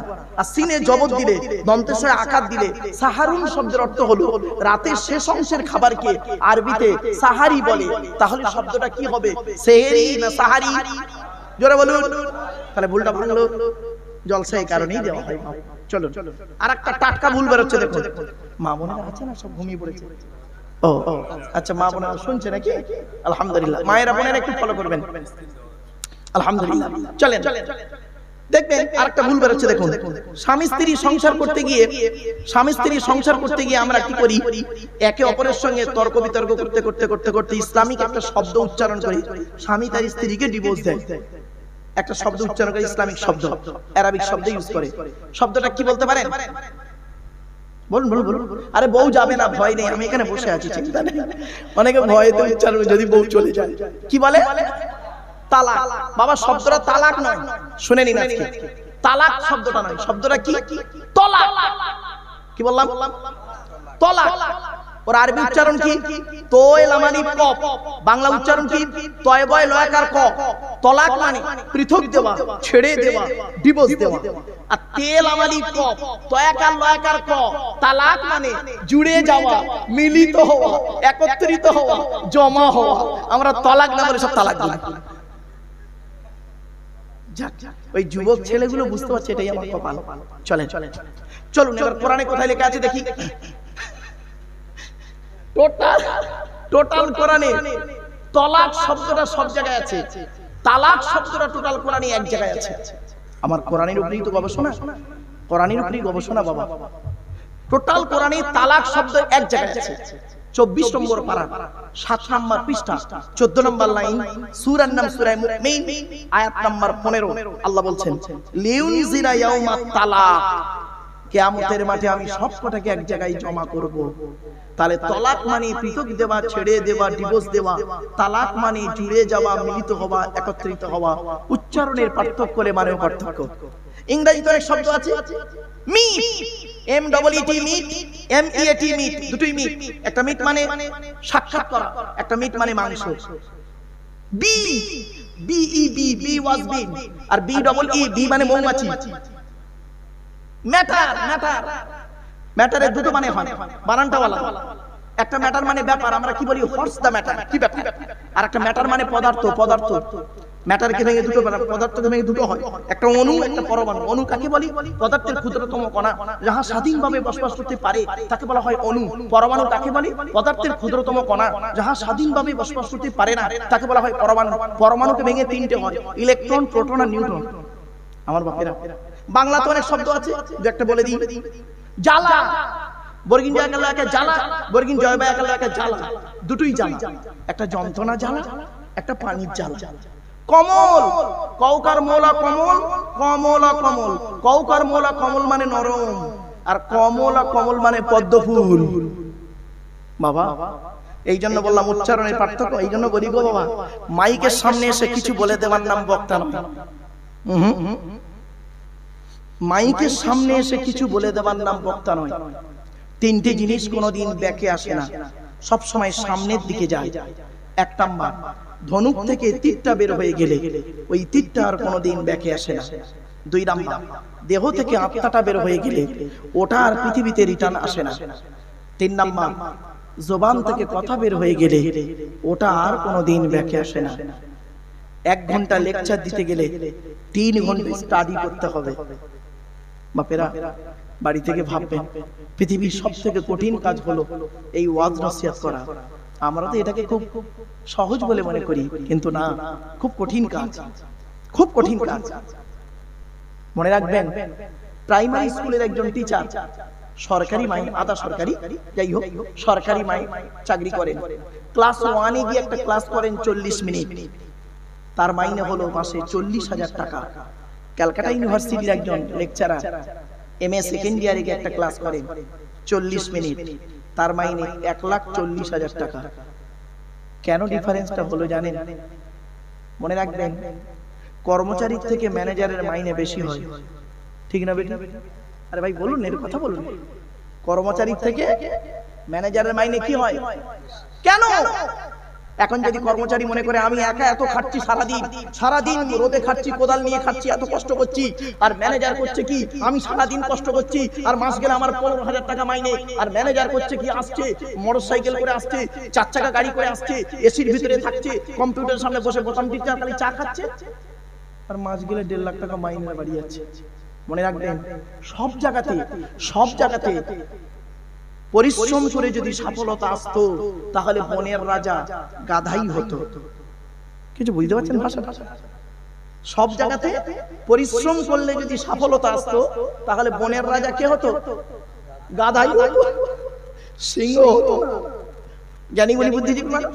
চলো না কি বাবা, চলো আর একটু বেশ কিছু কথা আসবে প্রাসঙ্গিক আলোচনা। তো চলো, আল্লাহ বললেন নবী তুমি বলো হুয়াল্লাহু আহাদ, সে আল্লাহ হলেন একক। 2 নাম্বার আল্লাহুস সামাদ, আল্লাহ হলেন অমুখপেক্ষী, আল্লাহ কারোর মুখপেক্ষী নন, সারা পৃথিবী তার মুখপেক্ষী। 3 নাম্বার লাম ইয়ালিদ ওয়া লাম ইউলাদ, আল্লাহ কাউকে জন্ম দেয়নি, আল্লাহ কেউ জন্ম দেয়নি। 4 number it is very very important ওয়ালাম ইয়াকুল লাহু কুফুয়ান আহাদ, আল্লাহর সমকক্ষ কেউ হয়ই নেই। এই হলো আল্লাহর 4টে পরিচয়। আচ্ছা বাপেরা, এই সূরাটি আপনাদের অনেকের মুখস্থ নেই, বলুন একটু কথা বলুন। তা আমি আবার পড়লাম কেন? 4টে পয়েন্ট। 1 নাম্বার এটাই যে আল্লাহর পরিচয়, এটা বলে দিলাম। 2 নাম্বার বাংলায় ট্রান্সলেট করে বলে দিলাম। 3 নাম্বার এই 4টে বাক্য থেকে 4টে ধর্ম বেরিয়েছে, ইসলাম, মুশরিক, ইহুদি, খ্রিস্টান। 4 নাম্বার পয়েন্ট বললাম কেন? বিশ্বনবী মুহাম্মদ সাল্লাল্লাহু আলাইহি ওয়াসাল্লাম বলেছেন, কোন ব্যক্তি যদি পৃথিবীতে সূরা ইখলাস, কুল হুয়াল্লাহ সূরা 3 বার পড়ে, কবার 3 বার যদি পড়ে, ওই ব্যক্তির আমলনামায় 1 খতম কোরআন শরীফ পড়ার সওয়াব আল্লাহ লিখে দেবে। এমনি বললাম না, ওই সূরার এত ব্যাপক গভীরতা আছে, কল্পনা করতে পারবেন না। ছোট্ট করে একটা কথা বলে দিই আপনাদের। পশ্চিম বাংলার একটা জেলা আছে হাওড়া জেলা, নাম শুনেছেন? হাওড়া জেলা, ওখানে একটা বাগনান বলে একটা থানা আছে, নাম শুনেছেন? বাগনান কলেজে আমি গিয়েছিলাম, ম্যাক্সিমাম কলেজগুলোতে যাই তো বাগনান কলেজে নিয়ে গিয়েছিল, পরপর কয়েকবার গিয়েছি। প্রফেসর প্রিন্সিপাল সাহেব খুব ভালোবাসেন আমাকে, উনি ছেলেদেরকে বলেন, উনি একজন নন মুসলিম নন, কিন্তু উনি প্রিন্সিপাল সাহেব উনি ছাত্রদেরকে বলে তোরা ওই লোকটাকে নিয়ে। তো গিয়েছি, গিয়ে আমি প্রশ্ন করছি, স্টুডেন্টরা সব আছে আর প্রফেসররা এবং প্রিন্সিপাল সাহেব আছেন স্টেজেই। তো আমি প্রথমে একটা প্রশ্ন করেছি যে স্নেহের ছাত্রছাত্রীরা, আজ আমি তোমাদের একটি প্রশ্ন করব। বক্তব্য শুরু কি, একটা মুসলিম আর অমুসলিমের পার্থক্য কতটুকু? একটা মুসলিম আর অমুসলিমের পার্থক্য কতটুকু? তখন একটা স্টুডেন্ট দাঁড়িয়ে বলল, স্যার আমি বলবো। বললাম বলো। বলছে স্যার মুসলিম তার গালে দাড়ি থাকবে, অমুসলিম তার গালে দাড়ি থাকবে না। আমি বললাম এটা ঠিক 100% উত্তরটা হলো না। বলছে কেন স্যার? তা আমি বললাম দেখো আমার গালে কি দাড়ি দেখতে পাচ্ছ? এই গ্রেট ওটার রবীন্দ্রনাথ ঠাকুরের গালের দাড়িটা আমার দাড়ির থেকে অনেক বড় দাড়ি ছিল। ব্যারিস্টার উমেশচন্দ্র বন্দ্যোপাধ্যায়, সুরেন্দ্রনাথ বন্দ্যোপাধ্যায়, সক্রেটিসের গালে দাড়ি ছিল, রামকৃষ্ণ পরমহংসদেবের গালে দাড়ি আছে, গালে দাড়ি ছিল, আশারাম বাবুর গালেও দাড়ি আছে, রামদেবের গালেও দাড়ি আছে, মুসলমান নয়। তখন আরেকটা স্টুডেন্ট বলল, স্যার আমি বলবো। বললাম বলো। বলে স্যার মুসলিমদের মাথায় টুপি থাকবে, অমুসলিমদের মাথায় টুপি থাকবে না। আমি বললাম এটাও ঠিক হলো না। বলছে কেন? বললাম দেখো আমার মাথায় কি টুপি দেখতে পাচ্ছ? এ গ্রেট ন্যাশনাল হিরো যিনি বলেছিলেন give me blood I shall give you freedom, Netaji Subhash Chandra Basu, যিনি বলেছিলেন তোরা আমাকে রক্ত দে আমি তোদের স্বাধীনতা দেব, তার মাথায় টুপি ছিল। পণ্ডিত জওহরলাল নেহেরু মাথায় টুপি দিতেন, আন্না হাজারও মাথায় টুপি দিত, পাঞ্জাবিরাও পাগড়ি পরে। তখন আরেকটা স্টুডেন্ট বলে, স্যার আমি একটা গুড পয়েন্ট পেয়েছি। কি বলো? সকলের সামনে, স্যার মুসলিমটার মুসলমানই হবে, অমুসলিমটার হবে না। ওর যেটা ধারণা এসেছে। আমি বললাম এটাও ঠিক হলো না। বলছে কেন স্যার এটাও হলো না? বললাম না শোনেন, আচ্ছা আমরা জেনে নিই এই আচ্ছা কি স্যার আপনারা কি বলেন, মুসলমানি বলেন না খাতনা বলেন, কোনটা? মুসলমানি। আচ্ছা যাই হোক, পুরুষ দিকে আগার চামড়া কাটা একটাই ধরে। তো এই মুসলমানিয়ার খাতনা কে সর্বপ্রথম করেছিল চলুন দেখি। এটা কিন্তু মোহাম্মদ নবীর সুন্নত নয়। আমরা তো অনেক ব্যক্তি অনেক কি করি, বক্তা অনেক ভাইরা অনেক বলেন সব সুন্নত মুহাম্মদ সাল্লাল্লাহু আলাইহি ওয়াসাল্লামকে দিয়ে চালিয়ে দেয়, কিন্তু এটা মোহাম্মদ নবীর সুন্নত নয়। সব সুন্নত মুহাম্মদ সাল্লাল্লাহু আলাইহি ওয়াসাল্লামের নয়, মনে রাখবেন। এক একটা নবীর এক একটা সুন্নত আছে, আমরা তো জানি না কোনটা কোন নবীর সুন্নাত। চলো আমি আজকে বেশ কিছু পার্থক্য করে দেব। সর্বপ্রথম পুরুষ লিঙ্গের আগার চামড়া কেটে যিনি বাদ দিয়েছিলেন, 82 বছর বয়সে জঙ্গলে কুল দিয়ে নিজে নিজে আল্লাহর হুকুমে হযরতে ইব্রাহিম খলিলুল্লাহ, এটা ইব্রাহিম নবীর সুন্নাত। তো ইব্রাহিম নবীর সুন্নাত আমাদের দেহের মধ্যে অনেকগুলো আছে, অনেকগুলো সুন্নাত ইব্রাহিম নবীর সুন্নাত। দেখবেন বলে দিচ্ছি, দেখেন বাবা, আমার মাথার চুলটা ছোট না বড়? বলেন, এটা কথা বলেন আপনারা। ছোট। এই পুরুষরা মাথার চুল ছোট করে, এটা মোহাম্মদ নবীর সুন্নাত নয়, এটা ইব্রাহিম নবীর সুন্নাত। কুল্লি করা, কুল্লি বোঝেন তো ভাষা? কুল্লি করা মোহাম্মদ নবীর সুন্নাত নয়, ওটা ইব্রাহিম নবীর সুন্নাত। গোপ রাখা ইব্রাহিম নবীর সুন্নাত। দাড়ি রাখা ইব্রাহিম নবীর সুন্নাত। শুধু তাই নয়, বগলের লোম নাভির নিচের লোম 40 দিনের মধ্যে পরিষ্কার করতে হবে, এটা ইব্রাহিম নবীর সুন্নাত, মোহাম্মদ নবীর সুন্নাত নয়। শুনে নিন, হাত আর পায়ের নখ কাটা ইব্রাহিম নবীর সুন্নাত, মোহাম্মদ নবীর সুন্নাত এটা নয়। চলুন, পেশাব পায়খানা ফিরে পানি ব্যবহার করেন, এটা ইব্রাহিম নবীর সুন্নাত। আবার দেখেন, নাভির নিচে থেকে নিয়ে হাঁটুর নিচে পর্যন্ত 70 টাকা ইব্রাহিম নবীর সুন্নাত। শুধু তাই নয়, আরো দেখেন, ওযু করতে গিয়ে হাত মুখ 3 বার করে ধৌত করেন, ইব্রাহিম নবীর সুন্নাত। নামাজ পড়তে গিয়ে রুকুতে গিয়ে সুবহান রাব্বিয়াল আযীম বলেন 3 বার, ইব্রাহিম নবীর সুন্নাত। সাজদায় গিয়ে সুবহান রাব্বিয়াল আলা বলেন, ইব্রাহিম নবীর সুন্নাত। শুধু তাই নয়, হাজিরা হজ করতে গিয়ে দেখবেন একটা তালবিয়া পড়ে, লাব্বাইক আল্লাহুম্মা লাব্বাইক লা শারীকা লাক লাব্বাইক, বলে না বাবা? এটা মোহাম্মদ নবীর সুন্নাত না, এটা হলো ইব্রাহিম খলিলুল্লাহর সুন্নাত। আরো দেখেন, আমি এখানে এলাম, আস্তে মাস্টার সাহেবের বাড়িতে আমাকে করলেন কি, অতিথি আপ্যায়ন করাচ্ছিলেন, এটা খান ওটা খান ইত্যাদি ইত্যাদি। এই মেহমানদারি করানোটা মোহাম্মদ নবীর সুন্নাত নয়, এটা ইব্রাহিম খলিলুল্লাহর সুন্নাত। পৃথিবীতে একজন নবী ছিলেন যিনি বিনা মেহমানে কোনোদিন খেতেন না, তিনি হলেন হযরত ইব্রাহিম খলিলুল্লাহ। আপনি কি ভাবছেন, ভাবতে পেরেছেন? আমি এই জন্য প্রায় গতকালকে একটা লেকচার ছিল বারুইপুরে, এই সোনারপুরে, বেশ শিক্ষিত এলাকায় সব এডুকেটেড পারসন গুলো ছিল, দেখলাম। তো সেখানে একটা আলোচনা করছিলাম যে আমরা মুসলিম, কোন মুসলিম? তো একজন বলল সুন্নি মুসলিম। তাই বললাম, ভাই আপনাকে কেউ যদি জিজ্ঞাসা করে আপনি কোন মুসলিম, আপনি খালি বলবেন আমি হানিফ মুসলমান। কি বললাম? হানাফি না, হানাফিটা আলাদা জিনিস। হানাফি, শাফি, মালিকি, হাম্বলি এটা মাযহাবপন্থী। হানাফি, শাফি, মালিকি, হাম্বলি 4 ইমামের 4টে মত, এটা নয়। হানিফ মুসলমান, হানিফ শুনলে চমকে যাবেন। হানিফ, আমি একজন হানিফ মুসলমান, দ্বীনে হানিফ শুনলে চমকে যাবে। এই প্রথম শুনলেন নাকি বাবা? হ্যাঁ, একটু খুলে বলে দিচ্ছি, শুনে নিন, ক্লিয়ার হয়ে যাবে।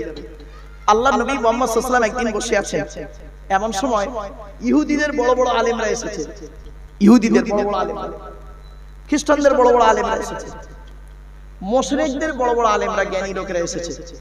3 ধর্মের জ্ঞানী গুণীরা এসেছেন মুহাম্মদ সাল্লাল্লাহু আলাইহি ওয়াসাল্লামের সঙ্গে তর্ক করতে। কি তর্ক? মুহাম্মদ সাল্লাল্লাহু আলাইহি ওয়াসাল্লাম যে ধর্ম প্রচার করছে এটাকে বাধা দেওয়ার জন্য। তো ইহুদিদের বড় বড় জ্ঞানী লোকেরা প্রশ্ন করছে মুহাম্মদ সাল্লাল্লাহু আলাইহি ওয়াসাল্লামকে, আচ্ছা মুহাম্মদ, তুমি যে একটা ধর্ম প্রচার করছো, ইসলাম বলে একটা ধর্ম, এটা কোথায় পেয়েছো? তুমি কোথায় পেয়েছো বলো? আমাদের ছেলেগুলোর মাথা নষ্ট করে দিচ্ছ, ইত্যাদি ইত্যাদি। মুহাম্মদ সাল্লাল্লাহু আলাইহি ওয়াসাল্লাম ছিলেন অত্যন্ত ভদ্র মানুষ, কথা কম বলতেন, শান্তভাবে থাকতেন, কথা কম বলতেন। যখনই কথা বলতেন উনি, একটা কথার অনেকগুলো ব্যাখ্যা হতো। এই জন্য ওনাকে বলা হয়েছিল জাওয়ামিউল কালিম। আলেম ওলামারা জানেন জাওয়ামিউল কালিম। চলো চলো, কিছুক্ষণ পরে মুহাম্মদ সাল্লাল্লাহু আলাইহি ওয়াসাল্লাম মাথাটা তুলে বললেন, কি ভাষা দেখুন মুহাম্মদ সাল্লাল্লাহু আলাইহি ওয়াসাল্লাম, ভাই ভাই আমি নিজের থেকে কোনো ভাষা তৈরি করিনি, আমি নিজের থেকে কোনো ধর্ম তৈরি করিনি, আমার বাপ ইব্রাহিম নবীর ধর্মের উপরেই আমি আছি। সুবহানাল্লাহ বলা গেল। যেই বলেছি ইব্রাহিম নবীর ধর্মের উপরে আমি আছি, তখন ইহুদিদের আলেমরা বলছে, ও ইব্রাহিম নবী, আরে মুহাম্মদ তুমি জানো না ইব্রাহিম নবী ইহুদি ছিলেন। আমরা বললাম ইহুদি, ইব্রাহিম নবী আমাদের ধর্মে ছিল, আমরা ইব্রাহিম নবীর ধর্মের লোক। তুমি বলছো ইব্রাহিম নবী ইহুদি ছিলেন। যেই বলেছি ইব্রাহিম নবী ইহুদি ছিলেন, খ্রিস্টানদের আলেমরা তখন বলছে, এই দাঁড়া, কি বললি? ইব্রাহিম নবী ইহুদি ছিল, কে বলেছে? ইব্রাহিম নবী নাসারা ছিল, খ্রিস্টান ছিল। এরা বলে ইব্রাহিম নবী আমাদের, এরা বলে ইব্রাহিম নবী আমাদের। তর্ক বিতর্ক লেগে গেছে, মুহাম্মদ সাল্লাল্লাহু আলাইহি ওয়াসাল্লাম মাঝখানে চুপচাপ। কিছুক্ষণ পরে মুশরিকদের আলেমরা, জ্ঞানী লোকেরা বলছে, মুহাম্মদ একটা কথা বলবো? বলছে বলো। একটা কথা বলছি শোনো, ইব্রাহিম নবী ইহুদিও ছিলেন না, নাসারাও ছিলেন না, ইব্রাহিম নবী মুশরিক ছিলেন, আমাদের ধর্ম। মুহাম্মদ সাল্লাল্লাহু আলাইহি ওয়াসাল্লাম চিন্তা করছে, একটাই নবী ইব্রাহিম, ইহুদিরা বলে আমাদের, এরা বলে আমাদের, এরা বলে আমাদের, আবার আমিও বলছি ইব্রাহিম নবীর দলের লোক। এ কি হলো? চুপ করে আছে। কোরআনের আয়াত দিয়ে আল্লাহ জানিয়ে দিলেন, শুনে নিন ইব্রাহিম নবী কে ছিলেন। শুনুন ইব্রাহিম নবী কে ছিলেন। জিবরাইল এলেন, কোরআনের আয়াত নাজিল হয়ে গেল। মা কানা ইব্রাহিম ইয়াহুদিয়া ওয়ালা নাসরানিয়া ওয়ালাকিন কানা হানিফাম মুসলিমা ওয়া মা কানা মিনাল মুশরিকিন। 3 নম্বর পারা 17 নম্বর পৃষ্ঠা 9 নম্বর লাইন, সূরা ইমরান। মা কানা ইব্রাহিম ইয়াহুদিয়া, ইব্রাহিম নবী ইহুদি ছিলেন না, এরা চুপ। ওয়ালা নাসরানিয়া, ইব্রাহিম নবী নাসারাও ছিলেন না, এরাও চুপ। তাহলে কি ছিলেন ইব্রাহিম নবী? আল্লাহ নিজেই উত্তর দিচ্ছে, ওয়ালাকিন কানা হানিফাম মুসলিমা, ইব্রাহিম নবী হানিফ মুসলমান ছিলেন। এবার এদের উত্তর হচ্ছে মুশরিকদের, ওয়া মা কানা মিনাল মুশরিকিন, ইব্রাহিম নবী মুশরিকও ছিলেন না। তাহলে এখন ইব্রাহিম নবী কি ছিলেন? ভুলে গেছে, হানিফ মুসলমান। এখন চলুন দেখি হানিফ কাকে বলে। এইটা শুনলেই আপনাদের ব্রেনটা আজকে ক্লিয়ার হয়ে যাবে। আমি কেন বললাম আপনি হানিফ মুসলমান, আমি একজন হানিফ মুসলমান কেন বললাম শুনে নিন। হানিফ শব্দের অর্থটা কি? হানিফ শব্দের অর্থ হলো একনিষ্ঠ। কি বললাম বাবা? একনিষ্ঠ। হানিফ শব্দের অর্থ আবিধানিক অর্থ। পারিভাষিক অর্থটা কি? যে ব্যক্তি আল্লাহকে একক বলে মানে, তার কোনো শরীক নেই, আল্লাহকে একক বলে মানে, আর আল্লাহর সমস্ত নবী রাসূলদেরকে আল্লাহর নবী বলে মানতে হবে, আল্লাহর বান্দা বলে মানতে হবে। কি বললাম? আল্লাহর নবী বলে মানতে হবে, আল্লাহর বান্দা বলেও মানতে হবে। এখন প্রশ্ন হলো, মুহাম্মদ সাল্লাল্লাহু আলাইহি সাল্লামকে আপনারা কি হিসাবে মানেন? আল্লাহর নবী বলে মানেন তো? আচ্ছা, আল্লাহর বান্দা বলে মানেন? যদি কেউ বলেন যে আমি আল্লাহর বান্দা বলে মুহাম্মদ সাল্লাল্লাহু আলাইহি সাল্লামকে মানি না, সে মুসলমান নয়। সে মুসলমান নয়। কেন? চলো, কালেমায়ে শাহাদাতটা কি? আশহাদু আল্লা ইলাহা ইল্লাল্লাহ ওয়াহদাহু লা শারীকা লাহ। এর বাংলা মানে কি? আমি সাক্ষ্য দিচ্ছি আল্লাহ ছাড়া কোনো মাবুদ নেই, তিনি একক, তার কোনো শরীক নেই। ওয়া আশহাদু আন্না মুহাম্মাদান, এবং আমি আরো সাক্ষ্য দিচ্ছি নিশ্চয়ই মুহাম্মদ সাল্লাল্লাহু আলাইহি ওয়াসাল্লাম আবদুহু ওয়া রাসূলুহু, আল্লাহর বান্দা এবং আল্লাহর রাসূল। কিছু বুঝতে পারছেন? আল্লাহর বান্দা বলে মুহাম্মদ সাল্লাল্লাহু আলাইহি ওয়াসাল্লামকে মানতে হবে, আল্লাহর রাসূল বলে মানতে হবে, দুটো দিক মানতে হবে। শুধু রাসূল বলে মানলে হবে না, আর শুধু বান্দা বলে মানলে হবে না, দুটোই মানতে হবে। চলো এবার দেখি ইহুদিদের অবস্থাটা কি, ইহুদিদের চিন্তা ভাবনাটা কি। ইহুদিদের চিন্তা ভাবনা হলো, ইহুদিরা কিন্তু আল্লাহকে আল্লাহ বলে মানে। আপনারা তাওরাত তো পড়েননি, শুনে নিন। পৃথিবীতে মোট কিতাব এসেছে 104টা। কটা? এগুলো মনে নেবেন। 104টা কিতাব। 100টা হলো চিরকুট, সহিফা, ছোট ছোট, আর 4টা হলো বড় বড়। পৃথিবীতে নবী এসেছেন কত? 1,24,000। একাধিক এসেছে, একটা সংখ্যা ধরা হয় 1,24,000। রাসূল এসেছেন 313 অথবা 315 জন। পুস্তক বা কিতাব এসেছে 104টা। 100টা হলো ছোট ছোট সহিফা, 4টা হলো বড় বড়। 100টা কার কার উপরে এলো? কটা এলো শুনে নিন।